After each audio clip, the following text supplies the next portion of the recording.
Welcome to the Occult Rejects. Today we got a very, very special guest, somebody I personally met at the Cosmic Summit, and couldn't be happier to get this guy on. I think he's got a lot of interesting stuff going on inside of the head of his, and I think he's onto something. So, yeah, we got him for the next hour and a half, 2 hours, whatever it takes. But before we introduce William, let me go around the room and introduce the rest of the rejects that are joining us.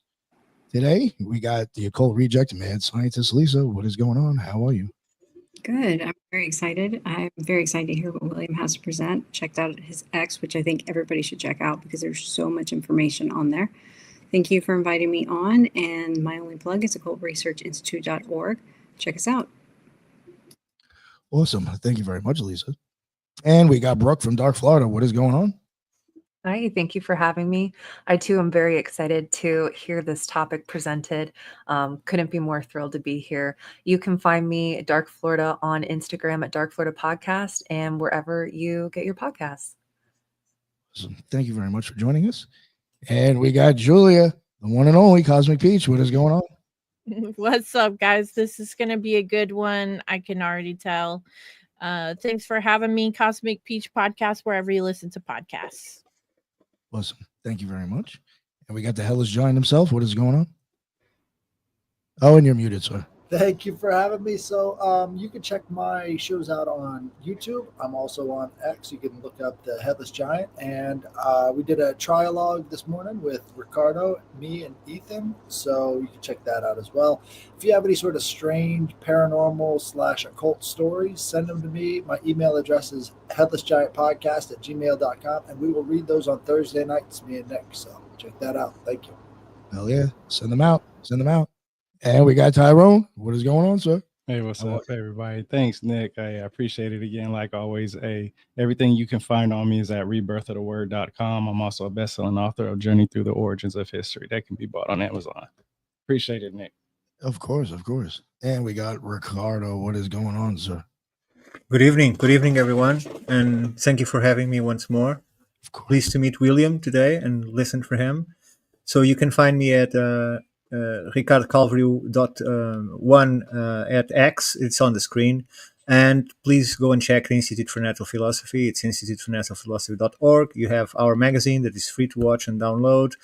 And you can also check my two books, Stardust and The Resonant Earth. I can't remember the name of my own books. I'm so good at promoting myself. And The Resonant Earth that you can find on Amazon or on my page on X. Thank you for having me. No, thank you, Ricardo. It's always great to have you on the show. Always appreciate your outlook on stuff.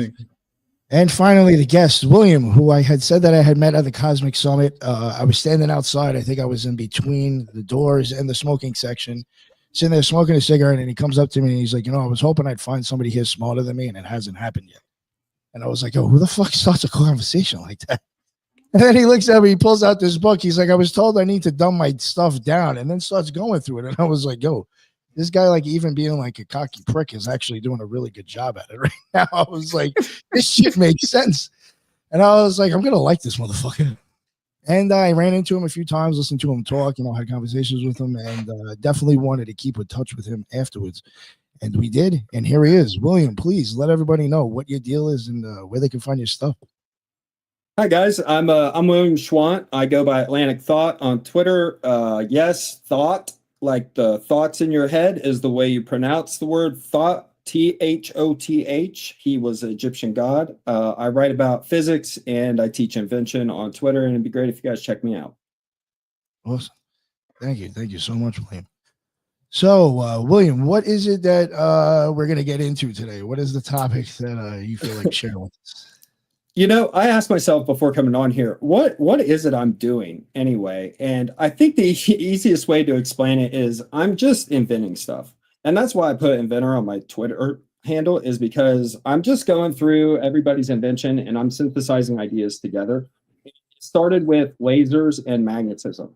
So some of the first experiments I did were, okay, so first, I have a clear goal with what I want to do. And the thing I'm trying to accomplish is I want to fly with magnetism, but I don't know how to fly with magnetism. So I've got to do a bunch of experiments to figure out, is this possible? And is it something I can pull off? Because frankly, I don't believe the theorists that say that you can't do it. I think that there's a lot of things that we haven't tried yet. And all of those things I've been writing down on Twitter, as well as kind of trying to teach my own sort of theory of everything that basically goes magnetism, like light and life itself, are things electricity does. And I'm not actually the first person to have this theory. Wal Thornhill of the Electric Universe model, his work was really, really inspirational to me. And it is what a lot of my work is based out of. So I encourage everybody to check out Wal Thornhill too. So the first thing, just want to ask you regarding what you just said. You said fly through magnetism, right? Mm-hmm. So considering that a magnetized element will still be subject to gravity, you'll have to create a force field that contradicts gravity itself. So wouldn't it be easier to consider it a bending of gravity instead of a magnet influence?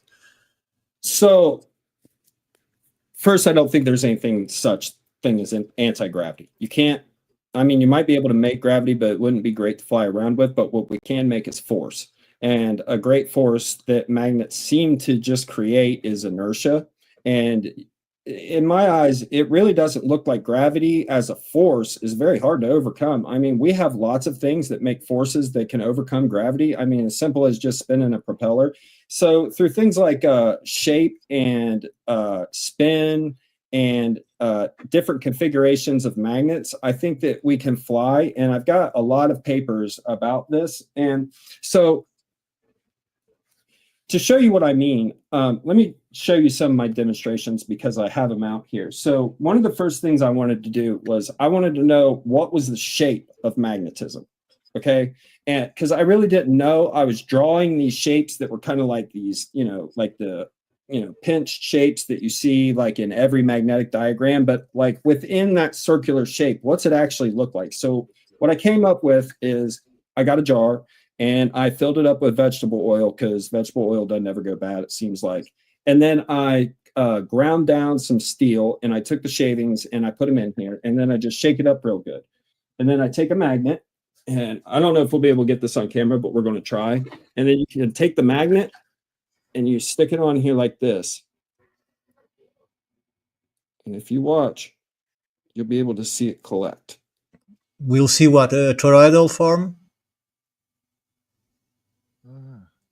My camera's not so good for this. You can see it a little bit. It looks like stuff's falling down. Oh yeah, I see it. There you go. Yeah. Now there you go. There you go. There you go. It's coming towards it. I see what you're saying. And now what you won't probably be able to see with my camera, but it's not actually round. It's very, very spiky. And the spikes, they're very thin and it's like hair that goes up. And that's not an accident because static electricity loves spiky, pointy things like hair. That's why your hair responds so good to it when you rub the balloon and then you put it on your head and it pulls your hair up. What's collected around the magnet is static electricity, okay? And this ties into everything on our planet, okay? Static electricity pulls stuff to it just like magnets, but it does it to a different material, namely anything that's electrical. And it does it by having this gradient. And I think that, so all of the plants on our, this was one of my first epiphanies through all this, is what is making all the trees grow up? Well, the static electricity is. And it's the static electricity thrown off by the sun, okay? But the static electric that the plants are responding up to is also interacting with the magnetism of the earth, which is pulling things down. And there's a difference between the two, and that's what we call gravity. Maybe we can harness that, I'm not sure, but we have some examples that show that electrical resistance does do weird things. Namely, you got the copper pipe thing where you put the magnet in and then it falls real slow. Mm-hmm. See? But what's weirder is if you change it to a steel pipe, and nobody's really done this yet. So you can see that on the outside, the magnet just sticks to the outside. But when you take it and you put it inside, just like before, and then when it falls, it won't come out. And when you flip it over, if you can listen to it, it falls just with gravity, as if there's no magnetism at all. And then to get it out, I have to fling the magnet down. So these were like some of my first experiments with what's the shape of the magnetic field? What's it look like? All this kind of things. And that led me to building a prototype. Okay, so this thing is very simple. Okay, all it's doing is it's pinching 3 magnets together. Okay, so all 3 of these magnets have the South Pole facing in. And then what I can do is, and did you see Dr. Wai-Ping Yu talking to Ashton about the Yuan theory of magnetism? So Dr. Yu, he is a Harvard teacher and a NASA scientist, and he's got this theory of everything called the Yuan theory, and it's basically all magnetism. And he's got a demonstration quite like this where he demonstrates the 4 forces, but for me, this was just about feeling the magnetic field. So what I did was I got some tube magnets here, and I put a string, okay? And then there's this nipple on the prototype thing here. And what you can do is you can pull the magnet through like this. See? And now what I can do is I can feel the magnetic field and the shape of it as I push this magnet in. But what's even cooler is you can put it in and then you can adjust the outside with these arms and you can make it so that the magnet can come through.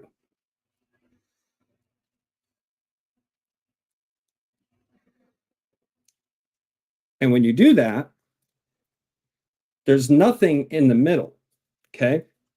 You see, there's like a spot here where the magnet, it sticks when they're even on the end of the magnet. But when you go past that, there's this area between the poles where nothing happens.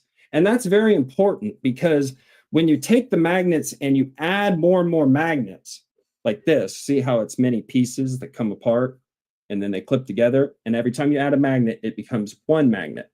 But when you do that, you're separating the poles farther and farther apart. And this is really crucial for a lot of my designs, because if you start changing the way that you solve problems from doing it with the field to doing it with the magnet, you can accomplish a lot of things.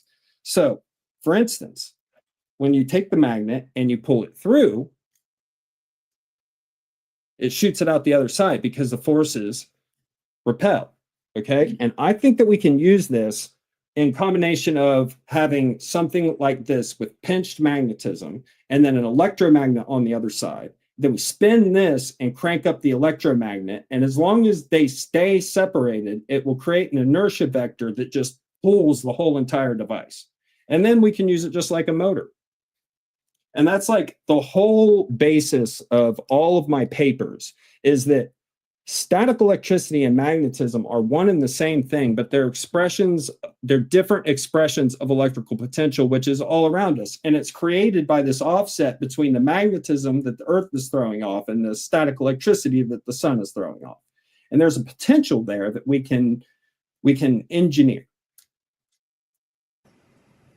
William, could you potentially get a snapshot of what this looks like when you glance at electricity and combine it with the way plants grow? Sorry, say that again. My mic was messing up. No, you're good. Could you potentially get a snapshot of this interaction by looking at how lightning kind of forms when it strikes, quote unquote, and then looking at how plants grow? And so you have the plants almost like an inversion of how lightning comes down. Then you have the plants going back up. And so you almost can map in a snapshot frame by superimposing the two. So there's 2 really great devices that go through this. So first of all, with the rain, do you guys know about the thunderstorm generator? I'm sure Nick does. You know about Bendall and the thunderstorm generator? No. Okay, so Bendall, we actually saw one at the Cosmic Summit. Some guy had one and showed it to us. And so basically all it does is it takes cold, humid air and injects that into your combustion chamber. Okay. And the way Bendall got to this idea is thunderstorms, when they happen, you get this dry pocket of air and then a wet pocket coming into it. And what happens is the same thing that happens when your electric cables, your jumper cables touch. As soon as there's a spark, you have this electric field form around the lightning bolt and squeezes it. And when this squeezes, it's actually squeezing the clouds because water doesn't like magnetism. So when it's created, the water tries to run from it. And when it pulls in, it collapses it. Bendall's idea was, let's take the thunderstorm and let's roll it up to the combustion chamber. And then what we'll do is we'll make a sort of lightning filter right here. And it's going to charge up everything in the combustion chamber, and it's just going to burn everything. Now, I don't think that's how it actually works. I think it actually works because basically what you're doing is you're just pumping water into the combustion chamber. And if you pump water in with the gas and the water combusts at like all at once into hydrogen and oxygen and combusts, it will burn up all of the fuel. Okay, so the same thing happens with nitrous. I used to, so my family builds drag cars and drift cars. That was like all I used to do was drift and drag race. And like with the drag, I forget where I was going. Can help you with that. You're talking about the compression. The nitrous. So with nitrous, what you're doing is you're feeding in extra oxygen. Okay, and the oxygen combusts, but what it really does is it completely burns all of the fuel in your combustion chamber. And the thunderstorm generator is just doing the same thing. It's putting in humid air, and when the spark hits, it combusts it down to oxygen and hydrogen, and it just burns up all the fuel. And then you get this great, you get what looks like no exhaust fumes, except there are some exhaust fumes. And that's why I keep asking Bendall, like the one thing I want from the thunderstorm generator and have never gotten is I just simply want to know, is it running lean? How lean is it running? Because like from my point of view, if you're just burning up all the gas, that's the same thing that happens when you add too much air to the mixture and then you run lean, and that burns up motors. So if your thunderstorm generator is making the motor run lean and then blowing up the motors faster than what it normally would, it's really not worth very much. So I've never got that test. I would still like to see it, but I've never got it. So is this an electrolysis motor? So it's using the electrolysis to separate the hydrogen and oxygen to burn them up in the chambers? No, to ask Bendall about it, it's creating these plasmoids that get into the combustion chamber and then, I don't know, kind of magically give off some kind of thing that makes the motor keep running forever. I've never seen that from anyone that's demonstrated it. Now, I think it is. Like in my model, when that spark hits, what you've done is you put water vapor into the chamber. And water vapor is different than, say, like steam. Like you're not going to combust steam straight up. It's too wet. But if you just make the air that you're pumping in a little bit more humid, well, the spark and then the flame that's created, which is electricity itself, will take care of the job of electrolyzing it. And then it's hot enough, it will combust as soon as it's electrolyzed. And, like that's what brought me into the thunderstorm generator is I was like, oh, wait a minute, you can just push in wet air and that will get me more power and I can go down the track faster. I want better nitrous. I want water that works like nitrous, but I haven't tried it, so I don't really know. If I pump it, if I pump super watery air in there, will it still work the same way? Or maybe, like Stanley Meyer did, if you change the shape of your spark plug, to where you have your electrode like this and then the rest of it around the outside here, you might be able to actually break the water down. But if we're just using a regular old spark gap, it'll never work. And that looks very much like a hydrogen cell where you put water on one side and then it separates the oxygen from the hydrogen, expels the water on the outside and keeps the In my theory, what you're doing here is you're just moving static electricity around. Static electric of one flavor over here that we call watery electric, and then gassy electric, and it's just pumping static around. And, the best way to see this is just look at the old steam engines that work by like making the air hot over here, and then the hot air looks for an exit point. We only give it one exit, so it runs over here, and this is a cold environment, and we just pump it around in circles. You could do the same thing with static electricity. And actually, that's exactly what the magnets are doing. And this is a good place to go over this. Ken Wheeler talks about counter space. Have you heard him talk about counter space? He'll say that the magnets create this area of counter space between them, And then that is what the magnets suck to.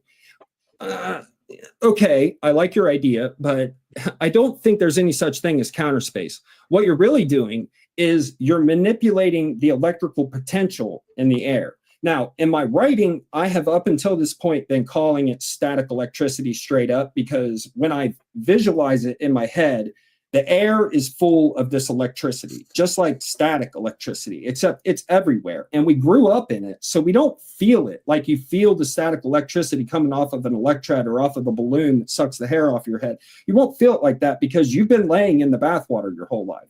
You've been in this static electric field, having it make you grow toward the sun and not even realizing it. And, you know, that's what your hair is for. Everybody is like, so like the whole evolutionary biologist community is like so like mystified by body hair. It's like, it's not mysterious at all. Your body hair responds to electric fields. I mean, that's why it raises up off your body whenever, you know, this or that happens, or you see a ghost or whatever. Anytime that you come into some oddity in the electromagnetic field that you're around, your hair stands on end and you get the goosebumps. And that's because you are genuinely reacting to an electromagnetic field. And it's not electric fields that are the only thing you can feel. You can feel magnetic fields, okay? So if you take a super strong magnet, like these are N52 magnets, and you get it real close but not touching your nose, you can clearly feel the magnetism. It feels just like spider webs. Ken Wheeler taught me that. Yeah. But in terms of the hair, I would say that the keratin is working in favor of being a receptor for that electricity. So it is a perfect sensor because of the keratin and not because of its shape. But I want to ask you a question back to the plants. Have you ever heard of electroculture? Mm-hmm. Yes, Ken Wheeler talks about electroculture a lot. I've been working on some fractal antennas, which are basically just like pieces of copper wire that you shape like a maple leaf, and then you hang them out in your garden. I've got my garden growing this year, but it's, you know, it's not doing so hot, so I haven't been able to really get it going because my plants keep dying and the rabbits keep getting me. So I haven't actually got to experiment with it yet, but I am aware. But they have to work the land with copper tools. You cannot use anything but copper tools to work the land where you're going to do that. Okay. Oh, yeah, and that's pretty obvious because, you know, the electric tools, they conduct electricity. And what happens when you move anything conductive through a magnetic field or an electric field, you generate electricity. So when you're jamming this copper, you know, utensil down in the ground, every time you jam it in there, you're mixing everything up and you're moving it around in the potential of its environment. And that's creating electric. And that electric gets, you know, stuck into the soil just like the electrets. And then the electroculture, it works very simple. What you do is you create the positive and negative by burying the stuff down in the ground, which is literally ground, zero potential. And then you hang some, you know, antennas up in the tree above it. And what you're doing is you're creating this static electric gradient where there's zero at the bottom and then say 10 volts up here. And what's happening is the plants are growing through this, reaching for the higher potential. And that's why everything grows faster, is because this static electricity is literally pulling it up. And static or magnetism can only flow in one way, the whirlpool. And it's a whirlpool, and it has to be a whirlpool because electricity is infinitely scalable. Okay? That means that as long as you can move the coil faster or dump in more magnetism, you can make as much electricity as you want. But that comes at a cost. If you're going to have something that's infinitely scalable, then it's also got to be infinitely divisible. And magnets are, because when you take two magnets apart, you have two magnets. But when you put them back together again, you have one magnet. All right. And there's only one shape in the universe that can do that. And that's the whirlpool. Okay. If you take a tornado or a donut, which is just a tornado turned inside out on itself. So imagine you have a tornado like this, and then we wrap the tornado around until it goes back on itself. That's a torus, basic a torus, yeah. Either way, if you chop that shape in half, you end up with the same shape. So the torus and the whirlpool are infinitely divisible. So it's got to be that the electricity moves in whirlpool fashions. And actually, you see this in the new work that's coming out with graphene lattice structures. So they have all these graphene structures that are basically these meshes like this. And I keep telling everyone, you have to learn how to swing nunchucks. And I know everybody thinks I'm joking and it sounds funny and stuff. But listen, there is a reason I keep going on and on about nunchucks. When you tie the weight on an end of a string and then you swing it around, you are left with but one path to swing it in.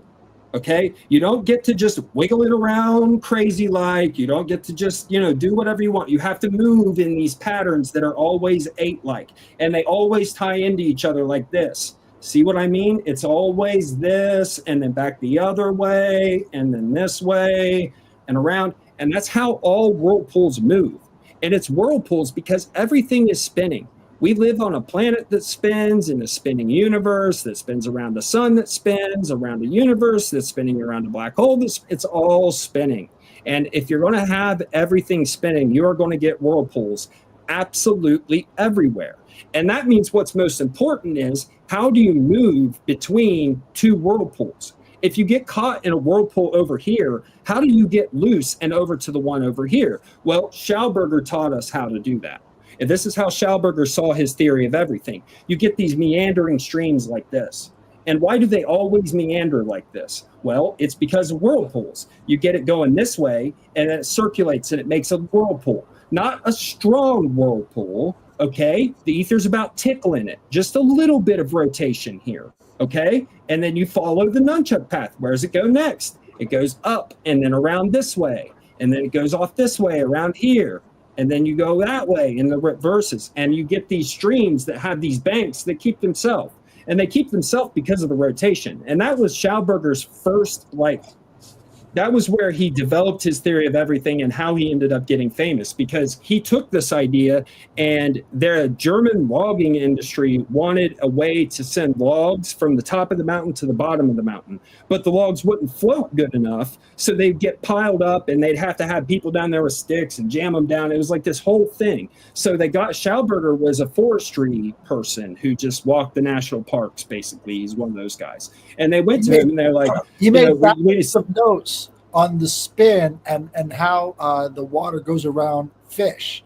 And so all of these notes, and watching the different stream patterns and things like that, monitoring the temperature and the radiant energy hitting the water, he was able to create an entire form of geometry around it. Correct. And that ties directly into the paths of least resistance. Why? And the nunchucks. Why is it the fish can sit there right in the middle of the stream, and it doesn't even have to move its tail? It can sit perfectly still. Well, it's the same thing with the magnets and like Lagrange points in cosmic physics and stuff. There's a spot in the middle of the stream where the water doesn't move. On one side, it's moving this way. On the other side, it's moving that way. Just like the magnet. When it comes out of the pole of the magnet, it goes both ways. It goes up and around the magnet like this. And it's the same way everywhere. But in the middle of that spot, okay, in the middle of that rotation, there's a spot that doesn't move, okay? And it's exactly the same thing with the magnets, all right? When they get close to each other, what's happening is you're canceling out the fields, all right? And that creates a null spot in the potential of the environment, the electrical potential. And that null spot... Cavitation effect. All these scientists like to use that in... Oh, yeah, that's just the cavitation effect. We don't talk about that. It's like, why don't you talk about it? You just say, and then you tell them cavitation effect. Well, what is that? And then they go, and then you're like, okay, well, yeah, okay, it's just the cavitation effect, but then there's this thing called sonoluminescence, where the cavitation effect is making light. Explain that to me. And then their head just explodes, and they get mad at you for asking the question. It's like, wait a minute, there's something actually really here. The cavitation thing, this is one of the other experiments I really want to do is Bob Grenier, he did a presentation about blue steam one day.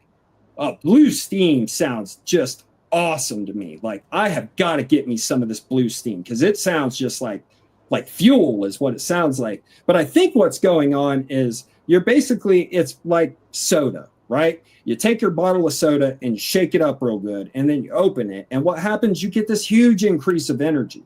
Well, the same thing is happening with these cavitation devices. They're chopping up the water, for lack of a better word, and they're creating bubbles. Now, I did a bunch of experiments with bubbles, okay? And I think all of them got wiped out when I got banned on my old account, but I was doing all these experiments with bubbles, okay?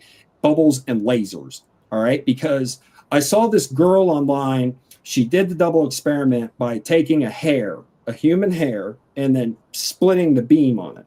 And what happens is you get the double slit experiment on the other side. And I was like, oh, wait a minute. I can do the double slit experiment with things like hair? Oh my God, hang on a minute. Everything stopped. And I was like, okay, now I'm going to do the double slit experiment with everything that I can run my laser across, like a sight for a gun, right? So the first things I started doing that with was magnets, and that was like my very first experiments where I figured that you can't shoot. Okay, if you have the edge of a magnet, right, and then the field is coming off like this, you can't shoot a laser parallel to it. The magnetism won't do anything to the laser. But maybe if I run the laser along the edge and lay it down like a laser level, then the reflection that comes off of it will show me the magnetism. And sure enough, it did. It did. Like you get this hairy looped pattern like this. And actually, you can see this pattern on every single tree in the world. Okay. Just go to the base of the tree where it pinches. Okay. The roots go down like this. Then there's a pinch, and then it goes up to the root or to the leaves, right? In that pinch point, you'll see a wrinkle zone, and it'll be wrinkled like horizontally like this, where the rest of the tree bark is like this. And there's a pattern in there, a crosshatch pattern between the bands like this and then the bark with the bands like this. And again, that crosshatch pattern is magnetism. Just like that room we talked about earlier, that crosshatch pattern, that round, hairy pattern that we saw in this thing from the magnet, that is magnetism doing the work. And if you think about it, why is the tree pulling water up anyway? Well, the leaves are up here like a solar panel, and they're pulling in positive charge, and that positive charge is looking for a ground that it's readily available in the roots. And as the electricity slowly makes its way through the tree, the water is slowly being pulled up the tree, and it's going the opposite direction because water is diamagnetic. So if you take like a piece of foam, float it on water, put a cup of water on top of it, then take a magnet, put it beside it, and get it close, it'll push the water away. Okay. And that's very important, because when you get current going this way, you get a different vector going that way. And that's the vector that the water is going to look for, because it's running from the electrical current. And you can see this because they do experiments where they have like a nozzle for a hose, and it's got a stream of water coming out of it, and they put sound there, or they put a little electrode there, and then all of a sudden it looks like it's running the opposite way. Well, it's not really running the opposite way. It's still running down, but there's this pattern in it that makes it look like it's going up. And that's what the water's doing in the tree. It's just the tree is built in this funnel fashion that through pressure mediation pushes the water through this venturi, this pinch point at the bottom.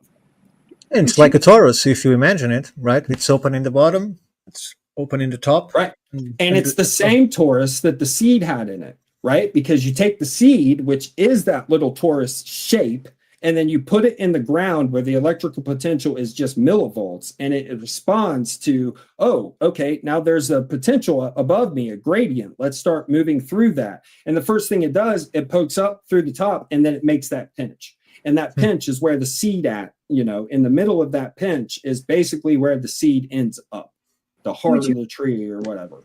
Would you call that pinch area the node? So when you look at a wave, that stationary point 0, would you call that a node? So there's a woman on YouTube named Fractal Woman. Okay, I am really interested in all the geniuses past, and I got kind of a weird description on what genius is and what it takes to be smart, but I got this really weird thing for geniuses. So I'm always hunting them down and talking to them and going to find them, and like, ultimately what I'm trying to do is I'm trying to have the same epiphany that they had so that I can absorb their theory of everything, because all of them start with some major epiphany, and it's like literally one epiphany. Oh my God, there's a fish in the river that doesn't move. How the hell is it moving? And that, by just explaining that thing, you get to all this great stuff Schauberger did. And everybody has one.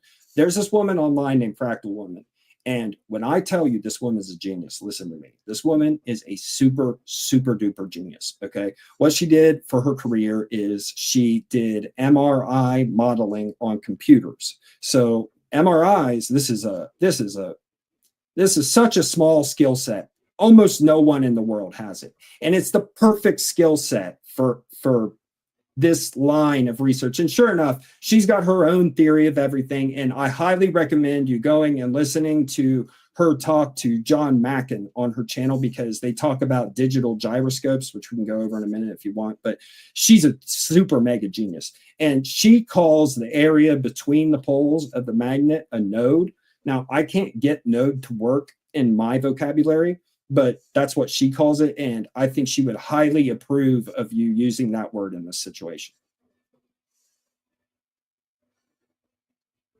Thank you. So would you say, go on, please, I talked enough. So you're talking about a nucleated field theory of everything field theory. No, I'm talking about electricity as the model of the universe. Everything is created from electricity, and by electricity, everything keeps going.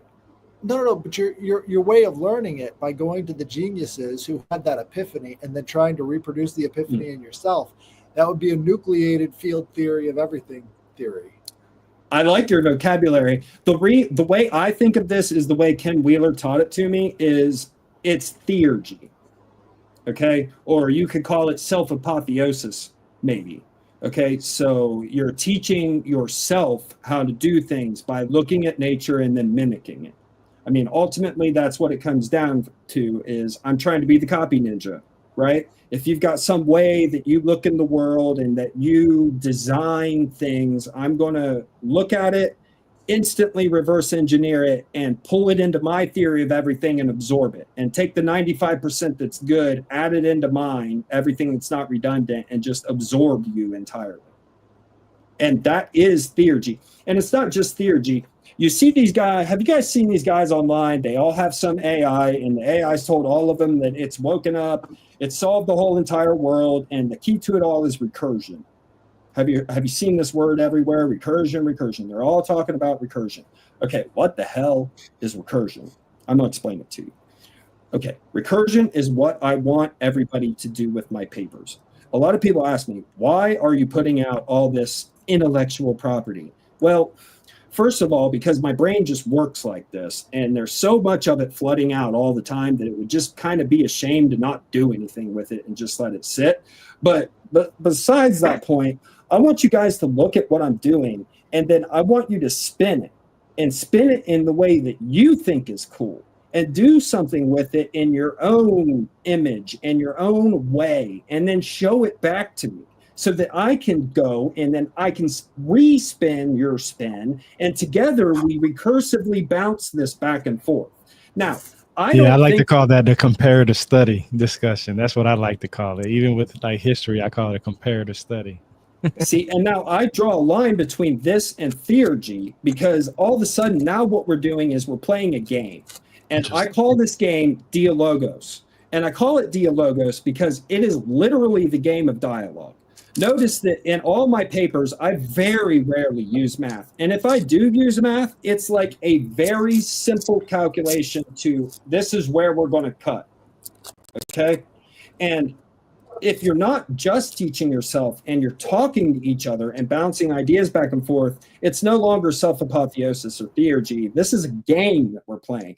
And ultimately, all of my writing is an invitation to you to come and tell me where I'm wrong. Come tell me what I did wrong. Come use my theory to build your own things, and then show them back to me so that we can play this little game of bounce it back and forth of ping pong ideas, and we can develop ideas the same way we develop code.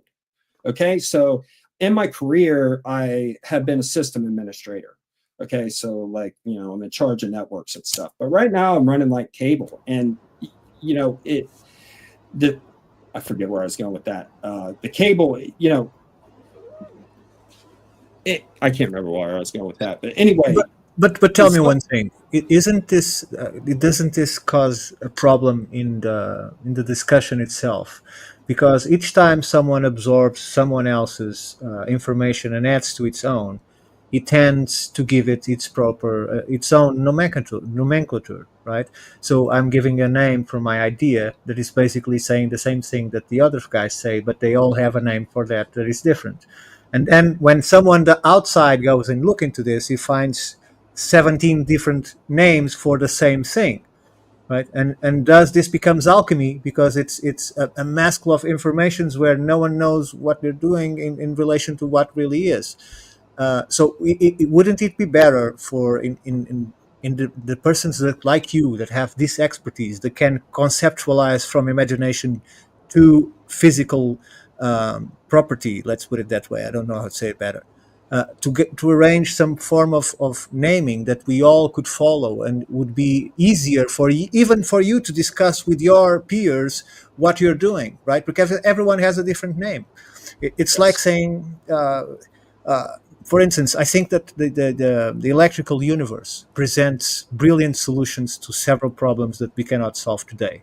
But I think it's a mistake to say that it solves all the problems, because we need a little bit of each thing to explain all that we see. We cannot explain everything from one concept alone, because that concept is ramificated and intertwined to so many other aspects, where it loses itself and ceases to be the main cause, because it's another system. It's like a chaotic system that we cannot identify yet. We don't understand it, just call it chaos, and that's it. So in regards to what do you think that could be done in order for us to evolve these kind of inventions that you are trying to develop? Yeah, so this is an even worse problem than that. Okay, so I call this the Salvatore Pais Jack Sarfati problem. Okay, so Jack Sarfati and Salvatore Pais had a falling out. Okay, another pair of people that had a falling out like this are, let's use Ken Wheeler and Roger Spur so that I don't step on any toes. Ken Wheeler and Roger Spur. So Roger Spur is the channel Mud Fossil University on YouTube. If you go to his channel, I highly recommend his channel and his work on giant fossils. But the real goal in his channel is his work on light. Okay, he's got a whole section of his work is dedicated to light and these weird patterns, and a bunch of my experiments jumped out of there. But Ken Wheeler, we all know Ken Wheeler, and Roger Spur had a falling out, and they had a falling out about light moving and the difference between light and illumination.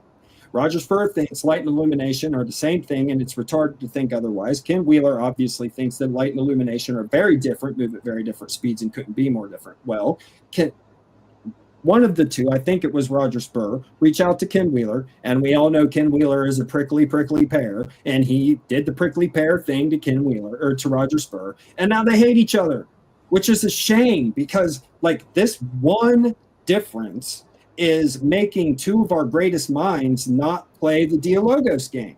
And that's like a huge loss to everyone. And it keeps repeating itself. And ultimately, this comes down to two things. First of all, everybody is making up their own words for everything. Okay?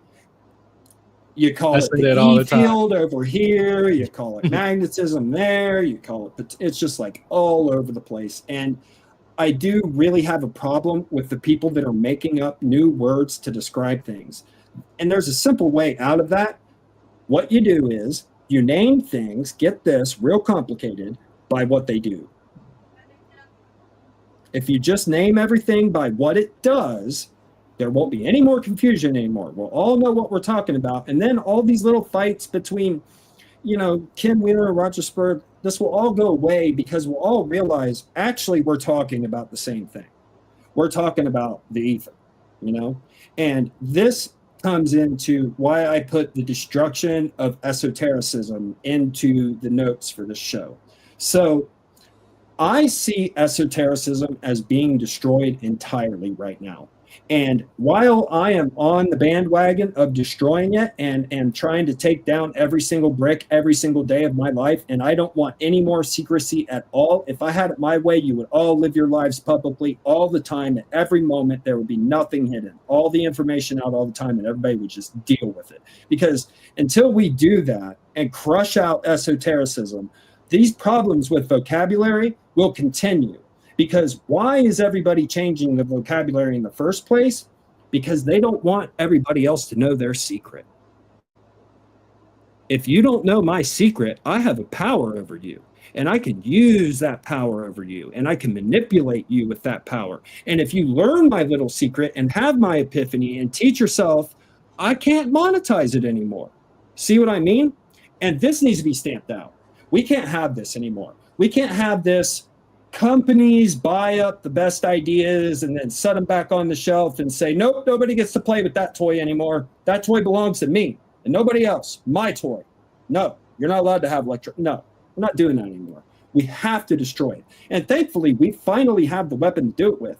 And it's the internet. And the internet is already doing its job and taking it apart. And what really scares me about this idea is that in tearing down the wall of esotericism and exposing all the occulted secrets, are we tearing the veil? Well, if they are explained, I think yes. If they are not Yeah. explained, then no. I mean, the veil looks to me simply like knowledge. I mean, like up until this point in human, in history, there has always been secret cults like the Vatican with the Vatican archives, and every dirty secret, every great invention, everything they've ever known about everything is buried down there, and that is the source of their power over us, because at the end of the day, they can say any bullshit they want to us, and then we have to take their word for it. And I just say absolutely not. We have to reject that with everything that we are. And we have to reject it first and foremost within our government. Like, we have to stop letting the government classify everything.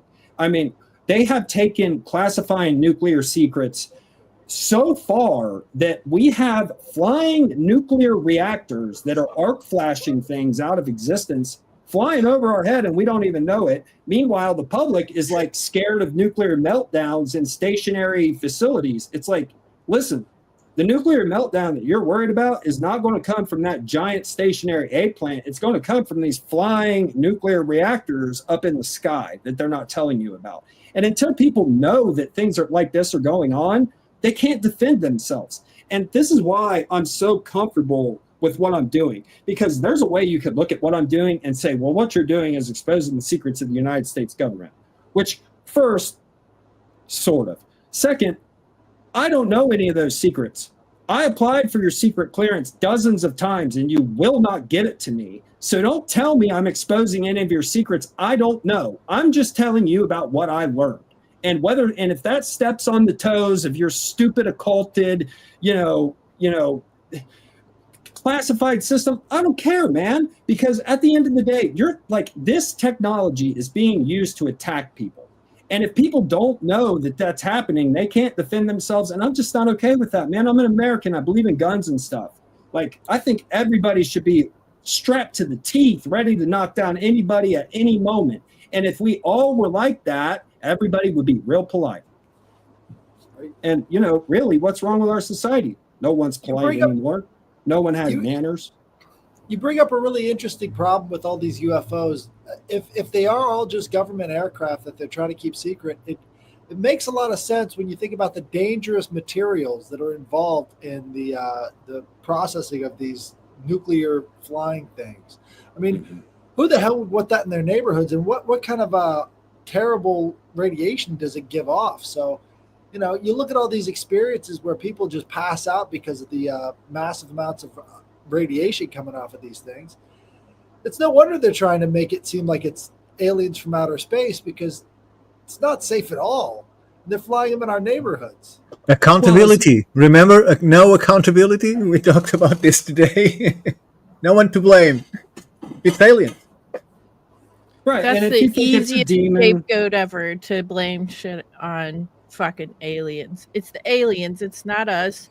That's why everybody's got cancer and they're spraying shit all over us from the sky and fucking. I do have a couple questions for you, if you'll indulge me. I'm not a genius. I'm pretty far from one, actually. So allow me a feminine moment. But how do you feel like being like an electric person in an electric universe affects us spiritually? Because I say that all the time, that we're all living in the ether. And that's why I kind of believed in the terrain theory thing instead of germ theory because we're all floating in the same ether. I was just curious what your thoughts on that are. You know, this is I haven't, so I write a lot of papers and I don't ever have anybody to talk to any of this about. Like in my personal life, everyone I know personally hears me talk about this, gets an immediate headache, and gets mad at me for talking about it. So this is a really good opportunity for me to talk about one of my newest papers. So I think you guys probably know what a ferrocell is, but for the audience, a ferrocell is like two pieces of glass, and you put a mixture of WD-40 and magnetic particles, basically. It's WD-40 and ferrofluid. Smash it in there, and then you surround it by lights. And if you take a magnet and put it up close to it, you see a hologram of the magnetic field. Okay? Now, I can go into tons of detail about all that, and we can if you want. But for your question, I think your body is much the same as the ferrocell.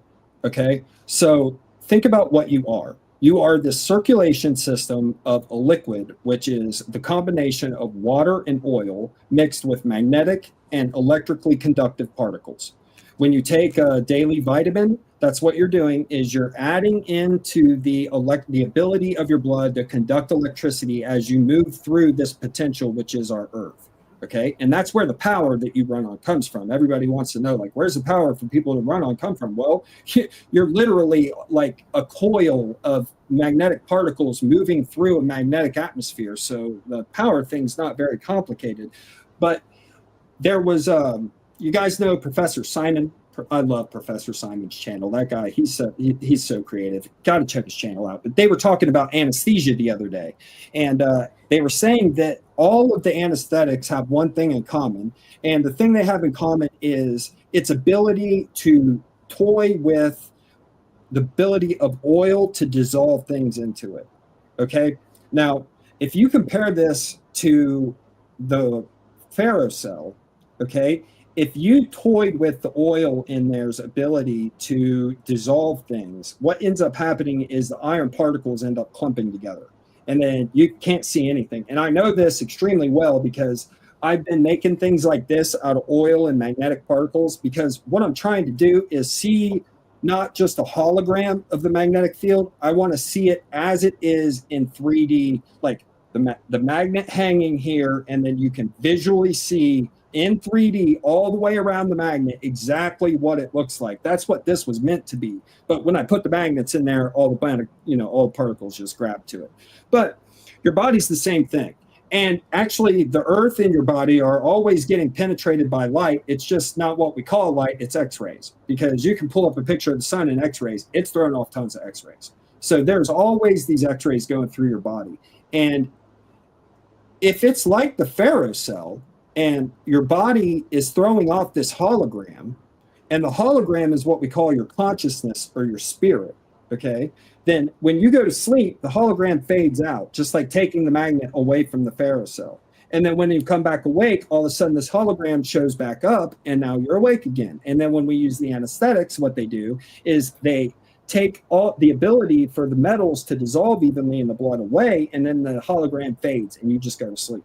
And it doesn't matter which way we try to make this hologram fade. All we have to do is disrupt the magnetic particles or the combination of the oil and the water, get the mixture to come apart somehow, and then all of a sudden no hologram, all of a sudden you're asleep and we can operate on it. And, I think that this plays real nicely. And if it does work, then all of a sudden things like astral projection and lucid dreaming, these kind of things, all of a sudden it's pretty obvious where that's coming from.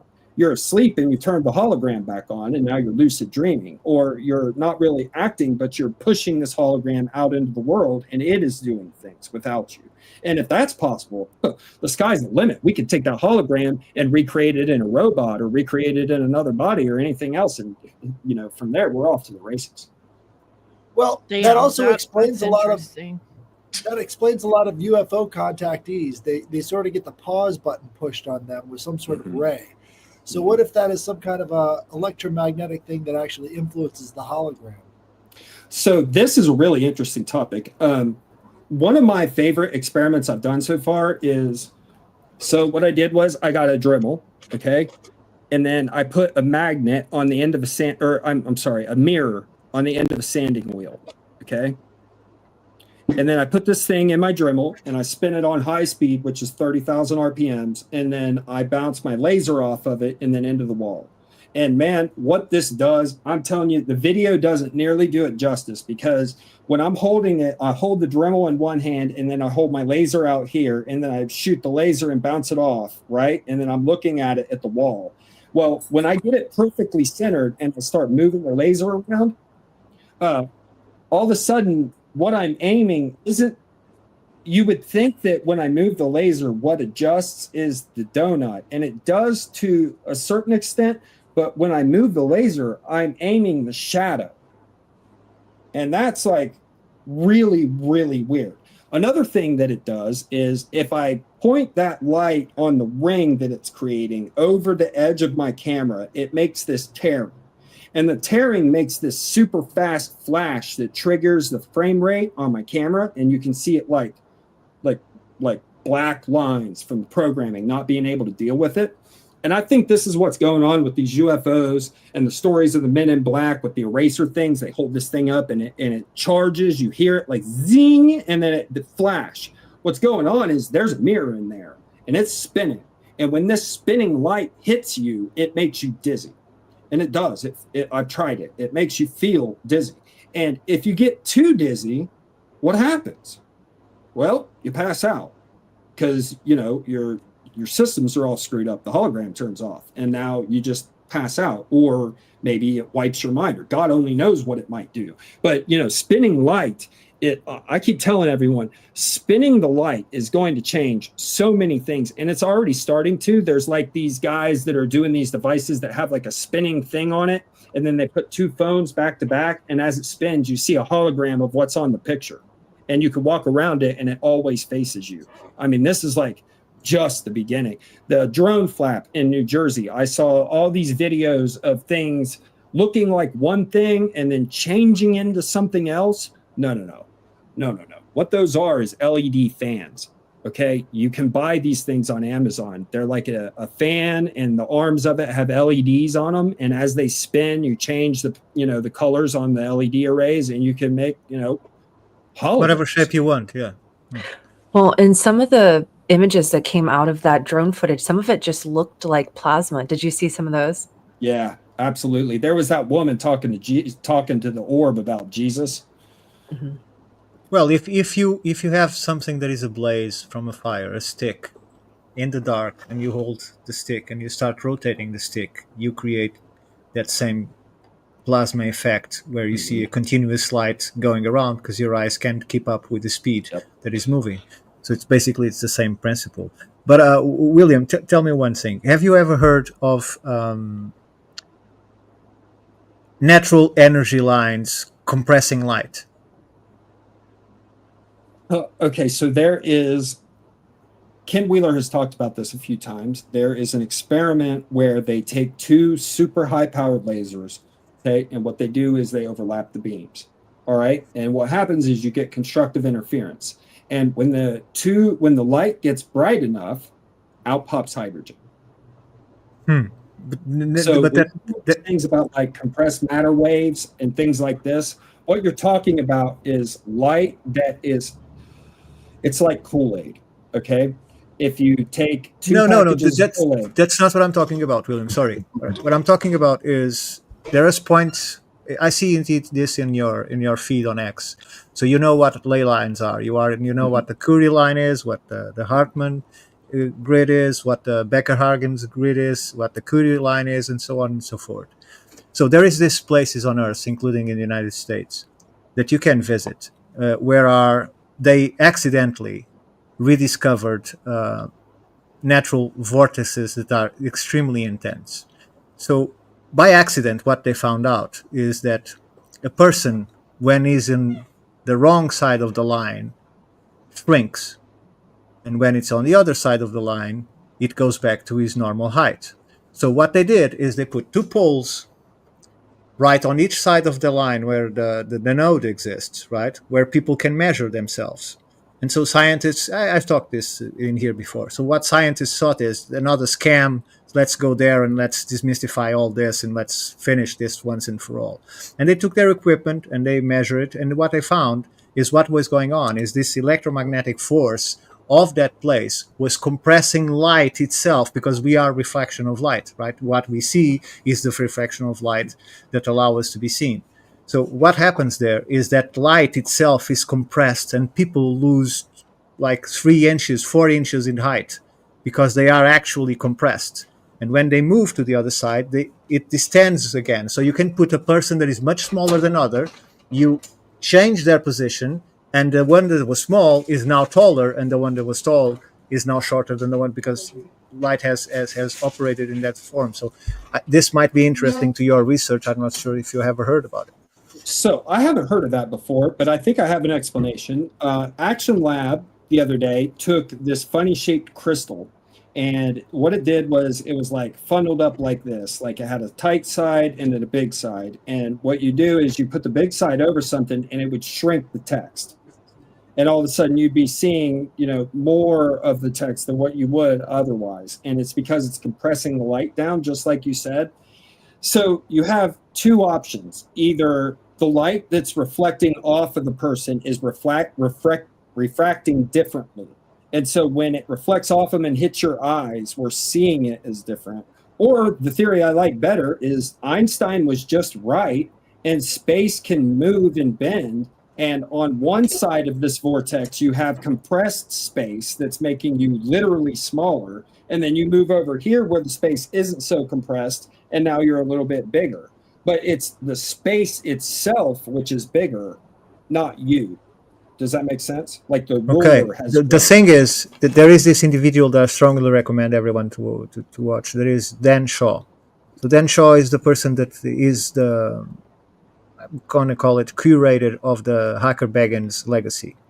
And so what they developed is a small magnet that you could put in your pocket, or a small. It's not a magnet. Actually, there are more than one magnet on that. It's a small medallion, and so when you put this medallion on the floor, it creates exactly the same effect that I described on the node on these 2 or 3 sites that are known to do that. The effect is smaller because it's just a small thing, but by the combination of 3 different types of magnets, or 4, because I don't know exactly how it's done, on this small piece of plastic, when you put it between 2 people, you create exactly the same effect to a less extent, but it's still observable and it's still captured by the camera. And it's just a magnet.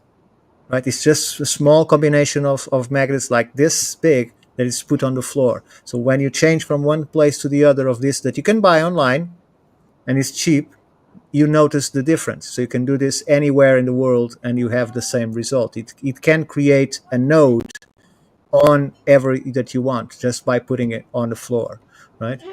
So I have not heard about this, but I have to buy that device. Oh yes, Dan Shaw. You just look for it. Every short guy in America just went to Amazon. Right now. Yeah. Moment. Can I build upon what Ricardo said and what William was saying? In that it with consciousness vortices, and then you're mentioning time. William, are you familiar with the Penrose Hameroff work OR? It's where yes. Microtubules being the source of consciousness, and that within the microtubules themselves, within the brain, vortices, whatever you call them, are formed, and that you get a generation of actual consciousness, or at least that is what is thought to be believed. And I believe they kind of push it out into this is how potentially the Earth itself has consciousness, with these ley lines to where you have these vortices and you are having compression of the ultimate currency, which is photons, to generate a potential conscious effect. So so basically, let me see if I can sort of simplify what they say. If the microtubules are open in there, you're awake. And if they're not, well, you're not awake. And if there's microtubules in something like the Earth, then the entire Earth could be awake. Well, I got some problems with this, and they stem from my career. So I'm building a neural net. Okay. And so I've got a real funny view about life. So why is it that the LLMs learn to talk? Why can they do that in the first place? I think it's because you're setting up the electricity so that it runs through these yes/no gates. And as long as you run enough cycles of the energy going through these gates, they will learn to react in a certain way to whatever stimuli you want. This is just how intelligence works. You just give it enough yes and no's, and then it learns to recognize the yes and no's. And from there, you just teach it like in English. And okay, so I think that the LLM, like these AI, they're totally conscious. Like they're completely 100% alive. I don't care what the AI guys say. They can teach it to lie about whatever they want. These things are thinking and alive, and you can convince them of things. So if you think you are, well, that thing is thinking, and I know it's thinking because I teach it stuff. So for Hammeroff and them to be right, that just the existence of the microtubules will cause the intelligence and stuff. No, it won't. And it won't because you don't have the logic gates. The logic gates are everywhere the neurons are. Like the combinations of which neurons light up are where the decisions are made. The computer only sees it as this processor lit up, and then that one did, and then this one did. And when that happens, it means the word yes. And you know, without these three signals, it doesn't have any clue outside of that. So it's not that like any plasma could be conscious, like some people say. I got huge problems with that. There's no, like, you have to order the electricity for it to become conscious. Without the ordering mechanism, you don't have consciousness. And I don't see anything built into the earth for the yes/no gates to happen within those tubules within the earth. Therefore, the earth isn't like thinking and alive in that sense. So, William, would you say? Sorry, Headless. So, would you say that anything after accumulating a certain number of information that it can relate, be it by electricity or be by the brain is also by electricity, that can correlate that information to produce an answer, be it by request or by its own ability, that is at least a certain level of consciousness. Would you agree with that? Oh yeah, absolutely. Okay. They can bare minimum decide what they want to do next. So we are in agreement until here. So now imagine the Earth that is completely filled with a crystalline matrix beneath the ground, done by the rock itself. So you have a trillion. I can't figure out what the name it is, but each centimeter, each inch of granite, for instance, has a trillion elements of crystal in it. And you know that crystal can absorb information, right? So it is constantly absorbing everything in its environment. Thus, after many years of absorbing information, that information has some value. Now, let's suppose that because it has information, it can be able to reproduce some kind of thought. Then we could say that the Earth is somehow consciousness. We could say that the sun is somehow consciousness. We can say that the universe is somehow conscious because it's a trade of constant information through the flow of energy or electromagnetism or whatever people want to call it. There's information flowing constantly everywhere. So everything can be consciousness because it retains information. Now, to add to this, something that you might not know. During the megalithic era, people were building structures that, because of their location, because of the mineralogy that was applied, because of the sacred geometry that was at the base of the design of the structure, and the introduction of sound, could create sites where we'd call today magic. And I give this example many times. On the West Kennet Long Barrow, on the first chamber to the left, they put a child of 14 years old. And outside, they drum a beat. They beat a drum to 404 beats per minute. What happened inside is not only the walls started to glow in black, which is not easy to imagine, started to vibrate, started to glow, and a portal opened to another room that no one knows what it is because no one entered. Okay, so the kid sees the other room. He can see what's on the other side, and gets scared and closes his eyes, and he feels for 2 times someone or something came off the other room, circled him, and went back inside. This is not woo-woo. This is documented in Steve Marshall's peer-reviewed paper of West Kenneth Long Barrow Archaeoacoustic Study. So what I would say is, connecting to your own theory, because I've seen your X and some of your papers, to me, this is how you can move from one place to the other. This is how you can interconnect two places. This is how the ancient peoples of the megalithic world communicated from one place to another. That's why the ceremonies are exactly on that day with that alignment, because that's when the forces are stronger and everything gets aligned.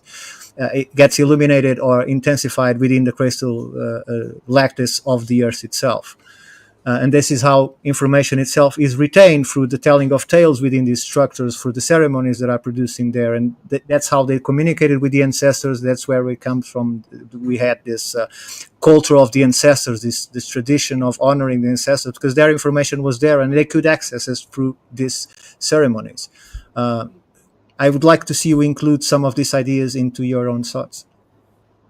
Okay, so you have 2 things here. Let's start with information, and then we'll go to portals, okay? Because portals are undoubtedly real, and that makes perfect sense in my portal theory. But let's start with information. I have a problem with your information theory, okay? And this is what it is. Simply, the universe is holographic.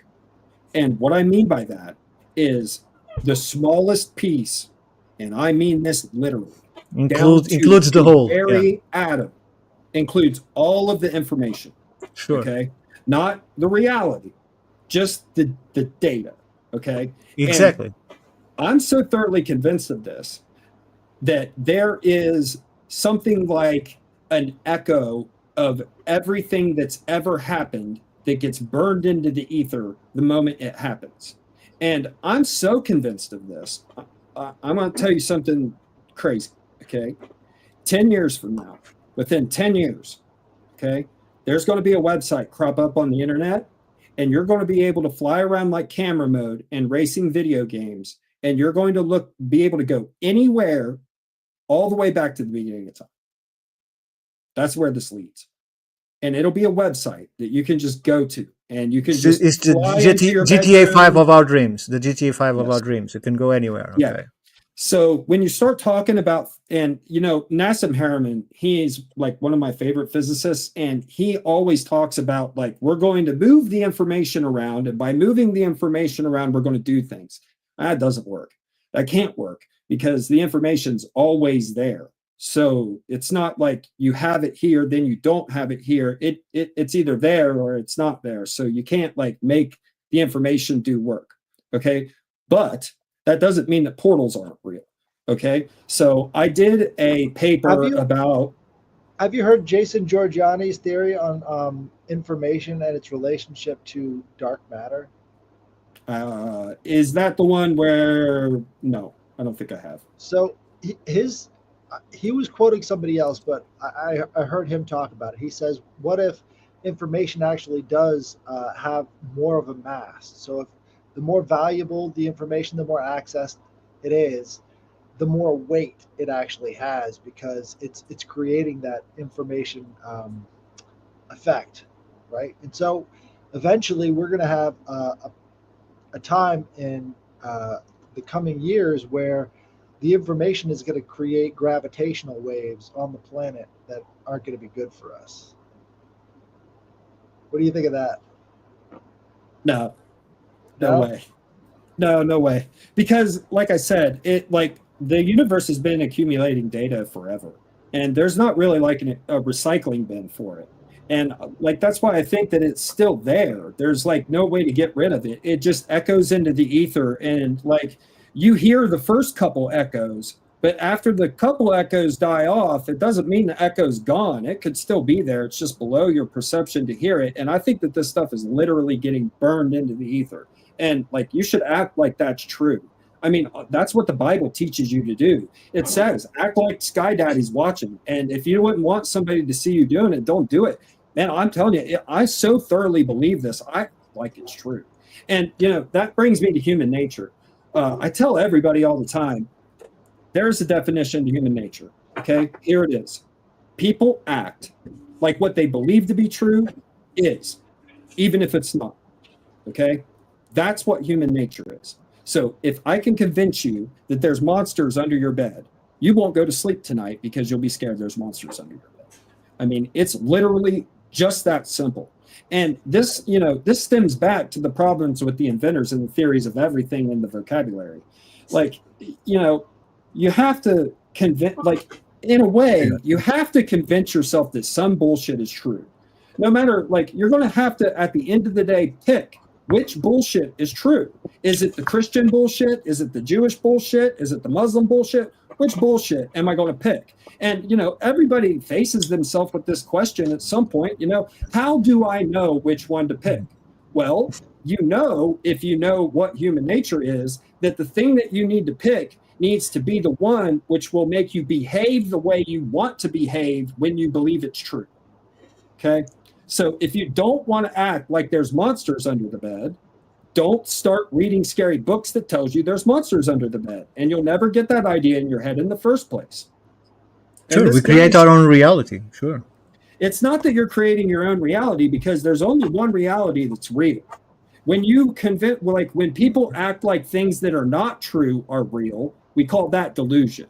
And that's dangerous, and like the vocabulary problem adds to delusion, because if you get it in your head that Frederick's theory of everything is right, but Frederick's theory of everything is bullshit, and then you try and build things from it, we get like Mangala problems, and these problems where like the people in the Ukraine sure, are trying to plant plants and with crazy ideas. And we are assuming that we are correct and they are wrong, because reality doesn't change just because I don't agree with you. Your reality is still your reality, and my reality is still my reality. So I don't agree with you with what you said. I think that reality is not one reality. There exists many realities that then fuse into a global reality where they all live together or not. The fact that society thinks that schizophrenic person lives in a different reality, it is not less real for the person that suffers from schizophrenia. It is real to him. Right? It's not because you're telling him that it's not real that it ceases to be real, because he's not going to get healed or cease to have voices or visions because you're telling him that it's not real, because that's his reality. So I got a cousin who is severely schizophrenic. Okay. I mean, like, the moon follows her around when she goes outside, and the raccoons come at nighttime to cut her eyebrows. Okay. None of those things happen. All right. Nope. Now, those raccoons are real to her. I'm telling you, she 100% believes that raccoons come in at the middle of the night to trim her eyelashes. All right? Those raccoons to her are real. But when she wakes up in the morning and tells us that the raccoons came and chopped her eyelashes, we look at her eyelashes and her eyelashes are still the same. They grow every night. Just like we live in a reality right now where, as much as I would like there to be machines that fly with magnetism, there are not. Now, sure. Just because there are not machines that fly with magnetism doesn't mean there could be. I just have to apply my free will enough to where I can build us something that flies with magnetism. And then reality will fit.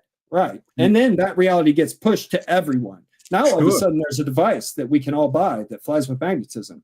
And I have shaped our reality through my thoughts, because it started as an idea of, I think we can fly with magnetism. And if we could, I bet it could go real fast. But we're not there yet.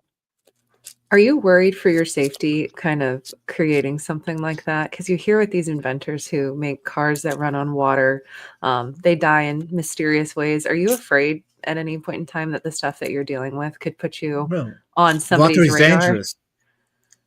I'm sure I'm already on the radar. There's no avoiding it. However, I pray frequently. I have a good relationship with Jesus Christ, and I think God will protect me. Now, that doesn't mean that I'm going to sit back and, I'm sure you guys have heard the story about the guy on the boat that was praying to be saved, and then the helicopter showed up and he told him, no, God will save me. And then a boat showed up and he told him, no, God will save me. And then he freaking drowned.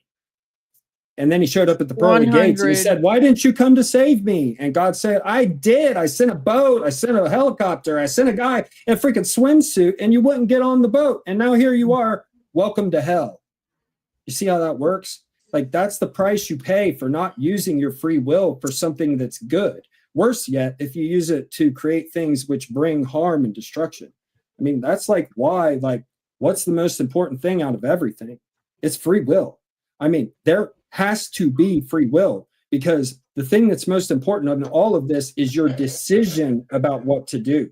This goes back to the line between fiction and nonfiction. So where is the line between fiction and nonfiction? I write both, and I write both because I'm trying to find the line. And the reason I'm having a hard time finding it is because I keep prophesying stuff, and I don't mean to. And what do I mean by that? I don't mean like I'm saying, "Almighty God, Donald Trump will win the election," and Donald Trump won the election, now I'm right. That's not what I mean. I mean, I keep going, you know what would be interesting is if we could take this weird idea and this weird idea and put them together and get this thing I want to do.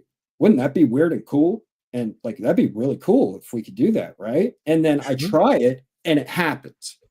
Now, this started out as a fiction story. It started out as like something I saw in some random anime. But then I built it, and now all of a sudden what was fiction has become reality. Well, where is that line? The line's free will. Which ideas are you willing to put your time and effort into to make into our actual reality? Not your own personal reality. It'd be great if you had a flying machine, but it's not good for me if you have a flying machine. I want everybody to have a flying machine. I don't want there to be roads anymore. I'm going to live on the North Pole and teleport into work. That's what I want to do. I'm like I work with people from all over the world. I want my Africans to be able to teleport home to Africa. I mean, it's as simple as that. And this is where math got lost. Math doesn't know what they want to do. I have a very clear goal. I want to fly with magnetism. I want to teleport to work. That's it. I mean, that's it. Everything I'm doing is in service of those two things. If you include a lightsaber, you have my vote. I have a question. Oh, I'm sorry. I'm sorry. No, you go ahead. So I have a question about the teleport traveling. So there's some folks like Trey Hudson with the Meadow Project, and I guess they've had some adverse effects with it traveling through portals and things like that. Different members of his team have gotten cancer, or some have passed away suddenly. Do you worry about the radioactive effects that might have on our bodies? Yes. So a bunch of people will probably die making teleportation tech. And even when we do, okay, so let's say I make it possible to have an Apple Watch that you just punch coordinates into and it just zapped you where you're going to go. Well, let's face the facts. If we create that technology, there are going to be a bunch of idiots that teleport themselves into the sun or to the bottom of the Marianas Trench or God knows where, out in the middle of deep space. It's going to happen. So, there's some risk. And I'm probably not going to get away from that risk. But I do work for an electrical company, and I do have an overarching theory about how all this works and why it works. And, I set my studio up here in my room, and I'm going to have cameras outside in my garage when we build the lab. So I won't need to be anywhere around it. And the lab is all made, the building itself is made of plastic, of insulating material. So between that and some of the other things I'm going to do to keep the radiation and things inside, I hope that I won't hurt myself or, my neighbors or anything. I've taken a lot of precautions. I've even gone to my neighbors and told them, here's what I'm doing, and it's kind of a dangerous thing. So, don't let me get killed. And, just when there's lightning bolts and loud sounds, what's going to happen. So we'll see how they deal with that. Just don't invite them over for a barbecue. Shit. You might teleport them off the planet. Do you feel like they've had this shit for a long time, though? What's that? They made a movie about it, where they tried to teleport the ship, and then all the people got all enmeshed in the side, and their fucking eyeballs popped out. No, Philadelphia what I'm talking Project. about. Yeah, the Philadelphia. Project. Yep. Yeah, Philadelphia. That's not a movie. That's kind of reality. Yeah. It is reality, but they did make a movie about it, And I thought it was made up until my mom was like, no, that was some real shit that happened. And then I looked into it and I was like, oh, fuck. Well, obviously they've probably perfected it by now, because I think that happened like forever ago. So if you want to start talking about how long this has been around, we're going to have to go deep into the woo. Okay. So I want to draw a sharp line right now between my science and my inventions and my papers and everything else that I'm about to say. Because admittedly, everything I'm about to say is speculation, but it's not baseless speculation. Okay. It's speculation based on the symbolism that's all over the artwork, all over the world. Okay. So don't blame me. Blame everybody that carved some electrical shit into stone all through history. Because I'm telling you, it's at Göbekli Tepe. It's all over Egypt. It's all over South America. Okay. So how long have humans, I don't mean the public, I mean private people, how long have they known about electricity? I think that judging by the symbols of all the companies and the artwork, and forget their words, okay? I don't care about your lies and whatever you want to convince people of, all your stupid esoteric nonsense. No. What are you doing? What are your symbols saying? Because that's where everybody encoded their secrets. Nobody's special, okay? Everybody thought they were super slick, just like I did, and they created some little symbol. Okay, I'm not even an exception. I've got my weird little S signature. I sign my little glyph. I sign all of my stuff with. That's my signature. It's my logo. I think I'm super slick because I stole Solomon's symbol and nobody knows it but me. And, but I'm not special. I'm just a little bit smarter than the people that didn't think to do that. But in reality, all the really smart people have been doing this for a really long time, putting all their secrets into their stupid symbols.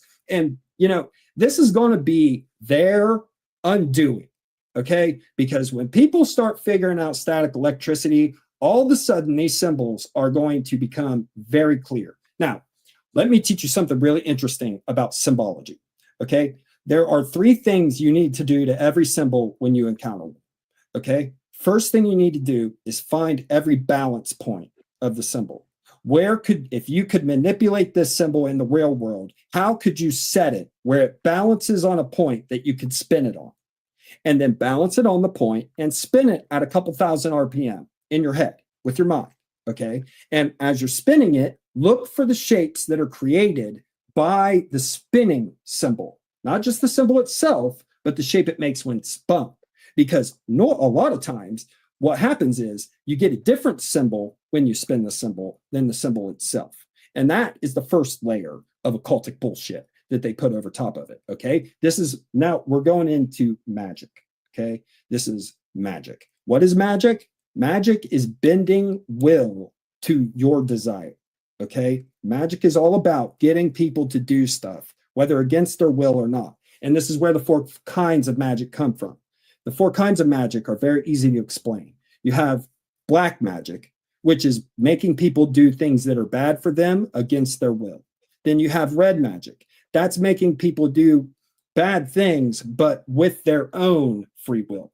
Then you have the blue magic. Blue magic is making people do things that are good for them, but against their will. Okay, so think you have somebody who's addicted to drugs. You tie them up to the radiator in your house and you make them sit there for 2 weeks and get over it. That's not what they want to do, but we're going to make them do it. That's red magic. And then you have the white magic. And the white magic is more powerful than all the rest because you set the example.